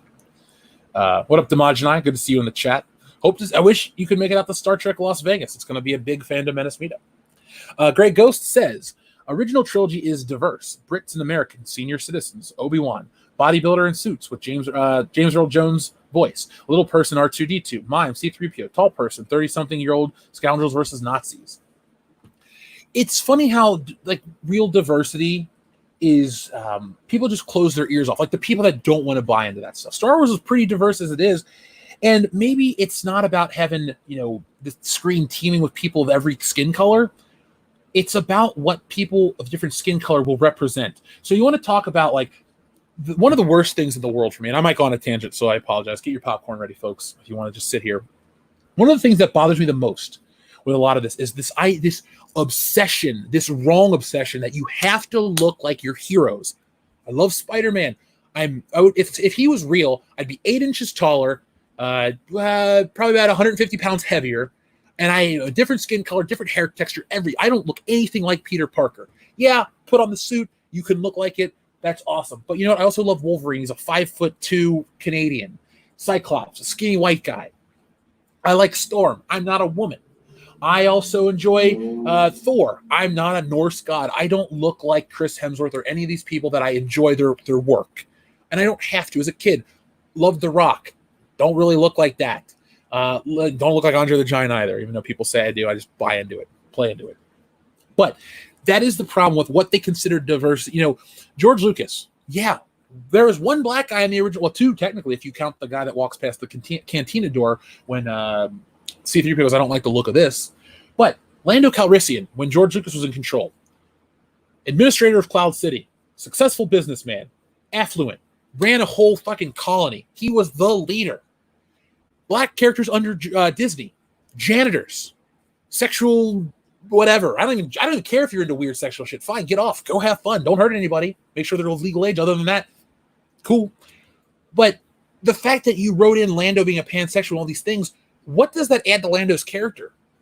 Nothing. It's the same thing. It's, you know, you want to have people of different walks of life be in your games, in your movies, fine, but don't make them shitty. Don't make them the help. That is the most offensive thing about John Boyega's anything in Star Wars, is the fact that you have this cool idea of a stormtrooper that defects to the other side, has to kill his brothers, in quotation, and the moral dilemmas that he would face. Okay, cool, awesome, I'm on board. How are you in the Empire, or whatever they're called? I'm a janitor. That's the problem. That's the shit that really sends me over the edge. It's not that I'm on this crusade, but it's funny how we want to look at old things and we want to brush them off as, oh, they're not diverse enough. They're not representative enough. Okay, well, this new stuff also makes just fun of these black characters, these white characters, these other skin tone characters. You know, I would be worried that you couldn't even make Ant-Man these days because Luis. I love Michael Pena. I think he's a fantastic actor. End of watch, 2 thumbs up. Love that movie. But I love him as Luis. He's the highlight of that film. And I think Paul Rudd's 2 thumbs up as well. But that's how much I like Luis. If that came out in this current climate, a movie that was out 2 years ago, they would say he's a stereotype and you couldn't do this and you couldn't do that about Luis. And you know what? Luis is the best part of that movie. I love him. I don't care what skin color he is, whatever. The fact that you have to censor yourself and make him something else because you don't want to offend whatever, who gives a shit? Michael Pena on screen. If you're one of these weirdos that's obsessed with having people of all, I got to have Mexican people in my movies to watch it or whatever. He's of Hispanic descent. Okay, fine. There you go. But, don't cuck them out. Don't make them stupid. And with the original trilogy, the diversity, yes. And you have to think about, like, all the people involved with it too. You have rogue young filmmakers like a George Lucas. You have the old guard over in London with your Gil Taylors trying to do Star Wars a certain way. Star Wars has so much more that it had brought to the table under George Lucas. Again, look at all the Jedi. The Jedi from the prequel trilogy. Oh, you had a Muslim woman, or you might be Indian. Excuse me. We had all these different women. You had black. You had Samuel Jackson. Let's look up the Jedi Council, episode 2. Or from Star Wars episode 2. I don't want the show. Fuck Collider. And you just had so much more. Like I said, you had Kaya Mundi, you had Yoda, you had Mace Windu, you had Plo Koon, you had Saisi Tin. You had all these different Jedi. You want to talk about diversity, especially in Star Wars? It's not about having black, white, gay, or whatever. It's about having aliens and droids and other things. And George Lucas populated his world. His world was already diverse, and that was back when it wasn't a dirty word. Nowadays, when you hear, I want to have diversity in my film, people roll their eyes because it's been co-opted by weirdos. It's been ruined. I hate to say it, but there's either the pendulum always swings back in the other direction. Always. It's not if, it's when. So it's going to be one of those things where when the pendulum swings back, it might get even uglier, and it's going to be more reactionary. I don't know. But these people have brought it upon themselves by just fucking with our entertainment. That's all I can say. And by the way, I want to give a shout out to Cesario Japan for being our mod. He's also dropping the link in the chat for the Good Morning Pop Culture / Fandom Menace Tonight home, the archive channel, because I'm going to have to just live stream from there to do more stuff. So please go over there and subscribe, check it out, and we'll be dropping. We'll go back and we'll put on this live stream there because I had to delist that for stupid reasons, but we'll put those there starting tonight. So, and yeah, George Loud, Family Guy, and Robot Chicken to parody Star Wars. He had a good sense of humor. The dude got it. He's not perfect. Believe me, I have tons of issues with the prequels. I have tons of issues with the special edition changes and stuff like that. But I also we were at such a good place as Star Wars with a Star Wars community. Like people think, when was the best year of Star Wars ever? Probably 1979 when it was new and it had merchandise and stuff. But I think 2008 was a damn good Star Wars year. And hear me out. Yeah, the Clone Wars movie isn't that great. The show is, and it had a little rocky start. But the post Revenge of the Sith era, where your toys were awesome. In 2008 you could justify a giant Millennium Falcon. Yeah, the economy was better, but still, there was a strong fan base. You could justify a $150 Millennium Falcon. You also had Force Unleashed, I believe, is from 2008. You had just countless Star Wars things come out, and you kept the brand alive, and none of it really sucked. From then until George Lucas really sold, it was like a really good, I won't call it the golden age of Star Wars, but it was a very nice period to be a Star Wars fan because it came, the movies were over, but it was still alive, it was still thriving, and there were still things to look forward to. I was very active online. I don't remember people rolling their eyes over crap from Star Wars, 12 years ago. Disney did it to themselves. So now, for Nave, I will actually, I want to make a video on this one day. I think the best time to be a Star Wars fan, younger or older, I think is probably about 1995 or 6. I would even say 1996. Now, hear me out, folks. You're thinking, oh, no, 96 is a terrible year for Star Wars. There were no special editions. You only had the original, well, I'm only going to call them the original theatrical cuts because they still had changes on video, but you had the original, in quotation marks, version. You had new toys. You had tons and tons of games coming out. You had a lot of novels. You had Shadows of the Empire with a soundtrack. Just Star Wars was everywhere.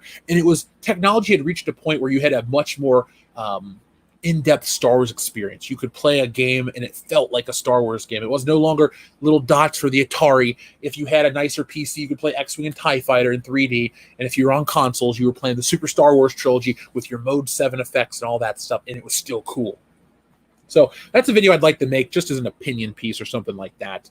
But no, I thought the 90s was honestly the best period to be a Star Wars fan. You had the hype of the prequels, even though we hadn't seen it yet, so we couldn't be disappointed. You had the hype of that. It was just everywhere, and Star Wars was cool. And if I could time travel and go back to Toys R Us in the 90s, the way they had the Star Wars section with the big Millennium Falcon, it was so exciting. Like, yes, I was a little kid and it was different, but I would walk into the store and I would see rows of Power of the Force 2 figures. And whatever you think nowadays, back then, that was what Star Wars toys were, and they represented the film well, and they were fun. And you had some play sets, you had tons of accessories and vehicles. You go into your local shop, you get a lightsaber that lights up, and it looked like Luke's lightsaber. It wasn't doing cat sound effects and all this other dumb crap. It was just a really awesome time. And, that would be fun. That would be just fun. Juan R says 1999 was the best time to be a Star Wars fan for me. I loved it in 95 and wanted to see them in 97 in theaters, but 99 made me a bigger fan. I was a huge subscriber to Star Wars Insider too. I love magazines. Star Wars Insider was fun. I had a Star Wars subscription to it was through Scholastic. It was like a Star Wars, it was almost like a race. No, it was like an RPG thing from Star Wars, and like each quarter, maybe it was even each month, you would get a magazine. It would be about the character, and you get like these cards, but I never cared about the cards. I would just pour over these books, and I couldn't get enough of them. All I would do is sit and read these books and get tons and tons of let me see, Star Wars Kids magazine 90s. Let's see, I guess it was actually just called Star Wars Kids. Shit, yeah, this is it right here. Luke Skywalker was on the cover. I had this specific. Look, where'd it go? Shit. Either way, it was Star Wars Kids magazine. It was so much fun. It was great. And 1999. You want to talk about 1999 and Star Wars? up until, like I said, episode 1 really turned me off. As a 10-year-old kid, I couldn't be this old jaded man. Like, I love that argument. People say, well, you were just old and jaded and you hate the prequels. I was 10. I was supposed to like that shit. Pod Race was cool. I bought the game. I liked lightsabers. I even had the Obi-Wan Kenobi braid. That was what I had. But the point is, it was just a much simpler, more fun time. And I miss when we had, that was Star Wars, not this, we're embroiled in all this political shit. That's what I miss.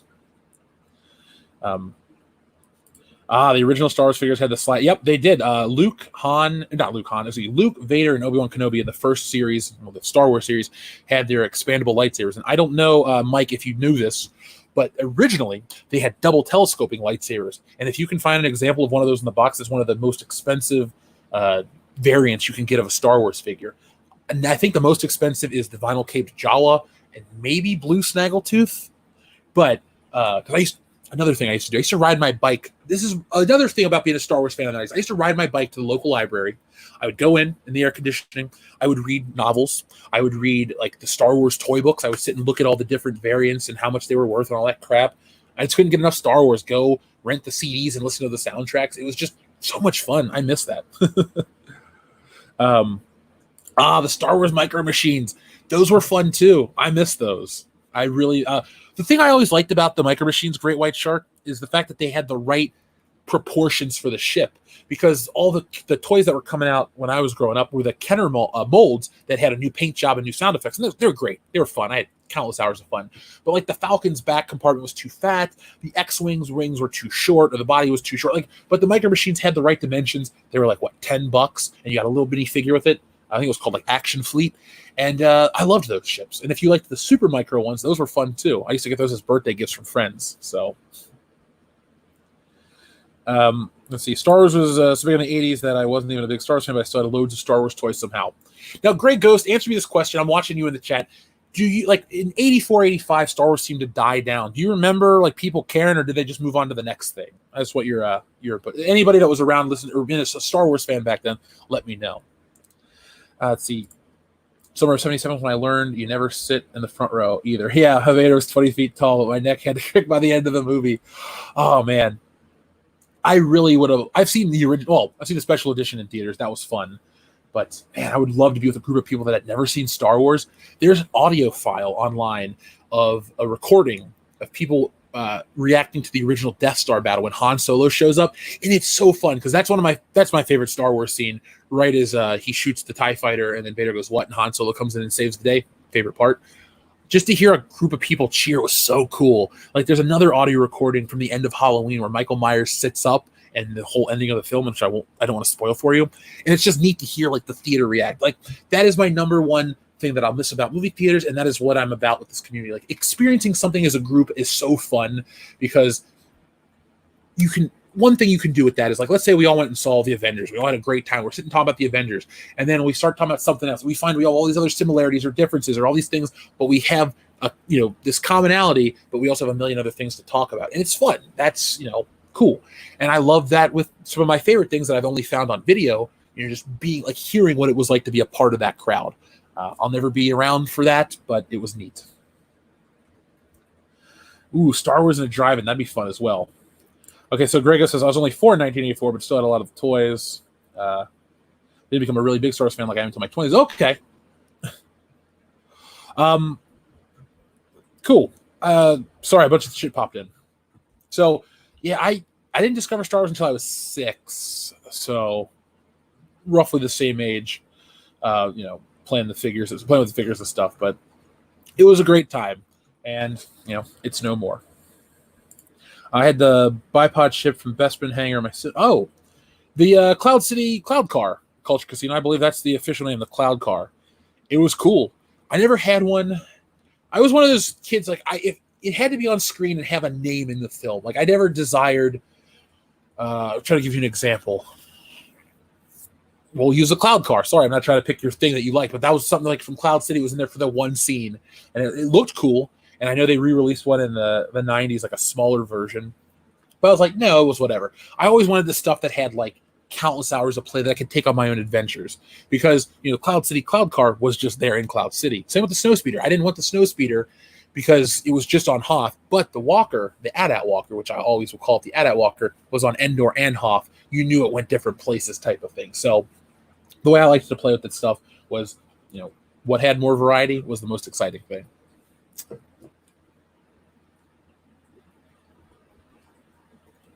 Well, Jim, what I meant in terms of Star Wars always sold a ton in the mid-'80s was like once we got to 1985, they discontinued the line completely. Power of the Force was the last remnants of the Star Wars toy line, which started in 78. And technically, if you want to say 77, if you bought the early bird kit, whatever. But 1978 is when the figures dropped. But what I was asking, though, specifically is like when they stopped producing the stuff, you had a decade of the 80s is the best decade for movies, hands down. We could have that discussion, and I'd love to. But I mean, you had so many iconic films come out back to back to back. The fact that you had Blade Runner, E.T., and The Thing come out within a week of each other or 2 weeks was ridiculous. I mean, that's an embarrassment of riches. So nowadays, like, let's take Corona out. Let's just go last year. You have like one big movie and then a bunch of garbage for months on end. So it's a much different thing. And a lot of the garbage is big, expensive movies. But, the Trolls movie or the Emoji movie or all this other crap, like Lego movie was awesome. It was fun. It worked. But all these other, stragglers that are trying to cash in on the movie, like the Playmobil movie, big fucking failure. That was the case. But back then, you had all this competition, and even George Lucas, Star Wars was over. He was moving on to Indiana Jones and working on technology behind the scenes, the Pixar cameras and shit. And just because he didn't, physically code or do anything, he's responsible for funding a lot of really iconic things and important things to the way modern filmmaking is today. So, the 80s was the best decade, but why? Freedom, meritocracy. Meritocracy is very important. Look at the Friday the 13th franchise. For as schlocky and dumb as those movies are, they made a bunch of money, and that's why they kept making them. And they kept making them until they stopped making money. That's a much better approach than a lot of the ways things get made today. That AT-AT Walker was a legit toy and super rare nowadays. Ronaldo, I had the 97 one, and it was so much fun. It was cool too because while there we go, AT-AT Walker. I'll get the 90s one because it had the same mold as the 80s one, but it had sound effects and lights that were different from the 1980 edition. The 1980 edition was damn good. The only weird thing for me is like, for as good as the model work was, there's a lot of there's a lack of paint for a lot of these things. And so, yeah, I know they had to save money and cut corners and stuff, but I've seen a lot of people take the 90s versions and give it a fresh paint of coat. Yes, that was intentional. And they look so great. But then in the early 2000, about 2010, they released a new one, and I wish I would have bought it. I just didn't have the money at the time. And now it goes for, well, you can't even find it on Amazon anymore. $549. This thing was $99 when it came out. Even sometimes people found it for $50. And, shit, I didn't have the cash for it. But it was awesome. And if you can find it, folks, I recommend. Wow, the original one's worth $500. The one I have is worth $500. Shit. Anyway, I better go off Amazon before I go onto this tangent. So, folks, it was funny. I wanted to go to, Mike, I intentionally said AT-AT Walker because our friend Michael from Retro Blastin' says AT-AT Walker, and people always give him shit. I know it's all-terrain armored transports, but I just always said AT-AT Walker. A lot of people do. It's just it's a colloquialism. It's something that people said back in the day, and it just kind of stuck with me. Like, I've said this before to fans. I'm not trying to lump myself in, but I think pre-prequel Star Wars, pre-special edition Star Wars kids really are like the last remnant of that original era of Star Wars. Yeah, it went dormant for, let's say, 90 or 85 to 95 because you had the new release of the toys and the new video series and all that stuff. And some people would say, well, 92 when you had the Zahn novels and then you had the laser discs and stuff. Yeah, but it wasn't the media push that it was right around 95, the one last time movement. That was pretty awesome. But that was cool when, it was like the last remnant of that stuff. So, you had the ATST. Now, Pendragon 95, 2007, I never had the ATST. I bought one a couple of years ago from Ollie's, like ridiculously cheap, like $7. And then a listener, great dude, actually, he's a filmmaker, came to Horror Hound, hung out with us. He's like, hey, I got a gift for you. And he painted me an ATST. A beautiful paint job. I showed it on a live stream. It came in the P.O. box. You go back and check it out. But Nano Squid, folks in the chat, this is our closer for tonight. Pre-special edition VHS Squad represent. Do me a favor, hit 1 in the chat if you found Star Wars on VHS pre-special edition, post-original theatrical run. So, oddly specific question, but I pressed 1 because that's me. So let's see who else we got. Nobody yet. Okay, Player One says I was born in '96, got to watch Phantom Menace on VHS thanks to my dad. Then got the toys and Clone Wars came out, and I watched it. Even I had the backpack and the raincoat. Huh. You know, one, you and I are 8 years apart in age, but we have the similar interest of the Star Wars stuff, and so again, Star Wars crosses that generational gap and brings people together. And the Clone Wars is really like the perfect way to introduce like younger generation to Star Wars, even to this day, because it's a cartoon, but it's the digital style cartoon, so it looks it's CGI, and they'll get into that. But it's got that core of Star Wars, and it's just it's the last remnant of the old Star Wars. A lot of ones. Cesaria Japan. All right, there you are, buddy. All for Nave, Steve, lots of people. And then Dr. Coffinails says they're in 77. I know Dr. Coffinails. Lucky you. You got to experience it on the big screen for the first time. But, we can't all be you. Let's see. Battle Him says, I had a Millennium Falcon, a TIE Fighter, and a Hoth Speeder. My friend had the AT-AT and an X-Wing, so we had all the ships unlocked between us. That was a similar situation for a friend I had. He had the Snow Speeder. I did have the AT-AT Walker. I had the Falcon, X-Wing. I was lucky, though, because one year for Christmas, the way my family worked is like everybody would, the kids would get gifts from the aunts and uncles and stuff. And so they would call, because I was lucky. I came from a family where people didn't give gifts strictly because they thought you might like it. They would call your parents and say, what is, Jeffrey into? So my mom's like, he likes Star Wars. He has this and he wants whatever. So like, honestly, one Christmas, 96, I cleaned up with the Falcon from my mom, X-Wing from my aunt, the TIE Fighter from an uncle, the Land Speeder I already had as a gift, and then just the other figures. I'm going to get like Luke and Bespin fatigues, which is, a weird one. Not Bespin, Dagobah fatigue. So it's like his Yoda outfit, and it was whatever. But I was lucky in that regard. But it was so much fun. Like, yeah, gaming's taken over toys, but how cool is it? Like, you would go over to a friend's house, you bring your Falcon full of figures, and you go play in the backyard, and you bring them back, and then he brings over whatever. Like, it's just a simpler, fun time, and I miss it. Yeah, it comes with age, but it also comes from remembering just how fun things used to be when there was more human interaction. That's why, like, when I do the streams, I like to do the one-on-one streams. I like to talk to the chat and see, Brad says it was the OG Speederbike that had the blow-up feature.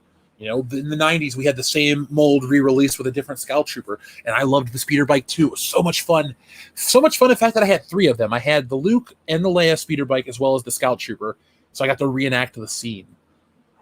I used to really love reenacting scenes from Return of the Jedi with the toys. I don't know why. I had so many Return of the Jedi figures. It was ridiculous. Let's see. Ooh, let's screen a 35 millimeter at the first WCBS gathering, says for Nave. I like that idea. I would definitely love to find a way. We're having more and more Fandom Menace meetups. It's funny. People are like, oh, you guys lost the culture war. Shit, we're getting bigger than ever. And now we're going to, build, the brands in a certain way. So, Star Trek Celebration is our next big meetup. But, we're going to work on this Fandom Menace get together next year, 2021, an actual low-key convention type of thing. Got a lot of the creators on board. The bigger names that you would suspect are all interested. We've talked about it publicly. I was telling Anna about it too, and Jesse, and they're all excited. So maybe we can do a screening. Maybe we can figure out what the deal is to do a 35. I'm sure there's a friend of the Fandom Menace that is a collector that would have a 35 millimeter print of the original Star Wars. How cool would that be? It's like, oh yeah, we get together, we have this one-time screening before Disney tries to shut us down or some shit like that. That'd be great. So let's see. Dustin, interesting point. I don't think I've ever seen the original cut of the OT since I was born in 97. The prequel trilogy were my movies, all the Clone Wars. I remember the 03 Clone Wars. Also, TFU was fun. I have it on the Wii and PC. Oh, Force Unleashed. I'm going to tell you guys a story. I'm kind of embarrassed. It took me until watching Jay and Silent Bob Strike Back to realize that Greedo shot first, because I had rented Star Wars countless times as a kid, but my mom didn't buy it for me. She's like, I know. She's like, as soon as the special edition comes out, I'll buy it for you. And I remember, I had only seen the special edition once in theaters, just the first film, and I never saw Empire or Jedi. And so she bought me what she thought was the newest version. So that's what I had on tape, and that's what I would watch repeatedly, constantly, nonstop. So when it got to, Jay and Silent Bob, was like, Greedo shooting first, so I looked it up online. I was like, oh. And then, I think the last time I watched the original cut of Star Wars was last year with Jessie. She has the despecialized editions on Blu-ray from a fan. So if you haven't watched them, Dustin, full transparency, at least in my opinion, there are a couple shots that just don't work in the original Star Wars. It's the same movie, it's the same great film. There's just a couple of shots that just look ugh, and I know people are getting all pissed off, but like that's my take. Sorry, I always give you my honest take, even if you don't like it. So I'm surprised we have a lot of not younger listeners. 21 years old is not young. Sorry, I'm getting to a point, I'm only 31, but I'm like 1999, Hunter. I remember 99 vividly. You asked me what I was doing that year. I was in either the 4th or the 5th grade. I got a Nintendo 64 Christmas 98, so I was obsessed with Nintendo 64. And, wrestling was fantastic. That's when I discovered it. So, but I saw the original first. I love Boba Fett. It's based on Clint Eastwood. Yeah, the Spurs jingle and everything. I like that, Hunter. I do. I mean, I dig it. I think that's a cool way to get introduced to Star Wars. Yeah, I know I can't say it's the right way to get introduced to Star Wars, but it is from an era where people like respect all of it. So, Dr. Coffin, as we have the specialized editions on Blu-ray, so that's what I can tell you. We have them, and I wish somebody would release one with a better audio track. Other than that, it was good. The picture quality was really good. Grey Ghost remembers. Oh, by the way, when I moved Grey Ghost, I found a Y2K disc when I was moving. So that's how I was like, oh my God, that's so long ago. Y2K. See, Sean, I'm 31 and I remember my childhood very vividly. It was a very good time. I've been very fortunate to have a good life and try not to take it for granted. That's why I am the way I am with my mom, because she made it awesome and I had a lot of fun. And I had a very innocent, fun childhood. And it got to be extended, Yeah, I had to work at like 15. I got a job and stuff like that. But it was still a lot of fun. So, Amy, Blade Runner in the theater, the sound was awesome. Blade Runner is a movie, like I said, I respect it. I don't necessarily love it, but I will watch it with people that have never seen it. Because the weird thing about Blade Runner is I keep watching it hoping to like it. It's, I'm just waiting. What is that one movie? There's an episode of The Twilight Zone where they keep doing the same thing and we'll try it again later. Like they keep trying. Oh no, it's an episode of X-Men where Bishop goes back in time and you think he completes the journey and saves the day, but it wasn't enough. The future was still destroyed and he has to go back and figure out what point in time he can go back to save the X-Men and all that. And that's how I feel about Blade Runner. I keep watching it constantly, not constantly, but I keep watching it in the hopes of I'm going to get it or I'm going to like it this time. I understand it. I've read the comic, the Philip K. Dick adaptation, Do Androids Dream of Electric Sleep, from another third-party publisher or something like that. And I really wanted to get into it. I can't. I love Harrison Ford. I love Edward James Olmos. The Sean Young looks hot in the movie. I can't. So, thank you, Stratus Radio Blues. You can't force yourself to like Blade Runner. Either you do or you don't. I don't. I really don't. I even bought the 5-disc set on Blu-ray before I even had an HD TV. I was like, Blade Runner, gonna like it. Just can't. Player One, good to have another wrestling fan in the house. And then 007 Cloud, what's up? Welcome to the party. Sorry, we're about to end the stream. He says, Mega Man X, hail Japanese entertainment. Yeah, I do. I love Japanese entertainment. I still play Street Fighter and other games. Tons of Nintendo stuff. So it's funny. The thing I liked about Japanese stuff as a kid is it was like weird slightly, and I don't mean like weird in a bad way. It was like otherworldly, like, yeah, these are people, but they're drawn in a way I've never seen before. They scream these things and they just power up. It was so different. But I also had a small buffer with a lot of video games as a kid. A lot of those anime or manga influences were in some games I played, and so it was kind of an easy transition. But Mega Man X is my absolute favorite Super Nintendo game, hands down. So, folks, I'm going to end tonight's stream. Okay, you had a crush on Sean Young. She's just great back in the day. It's kind of sad that she kind of went, off the rails and just, never really did much in Hollywood after the 90s, but, whatever. Let's see. Lancer said, Lancer 737, if you're talking about, a piece of published work, I don't see how anyone could really attack you or take, your take on it if you're just discussing a piece of an article published. So, if you want to go for it, go for it. There's stuff we've talked about. We just said, screw it. So, Let's see. Taker610, thank you very much. He says, TF is on Obi-Wan. Or sorry. TF, is that Obi-Wan on the right? Order 66, that now. The fuck is that on Obi-Wan's right? Let's see. Who was on the right real quick of Obi-Wan? I completely missed that. Oh, God. What is that thing? Ew. It's like a mix between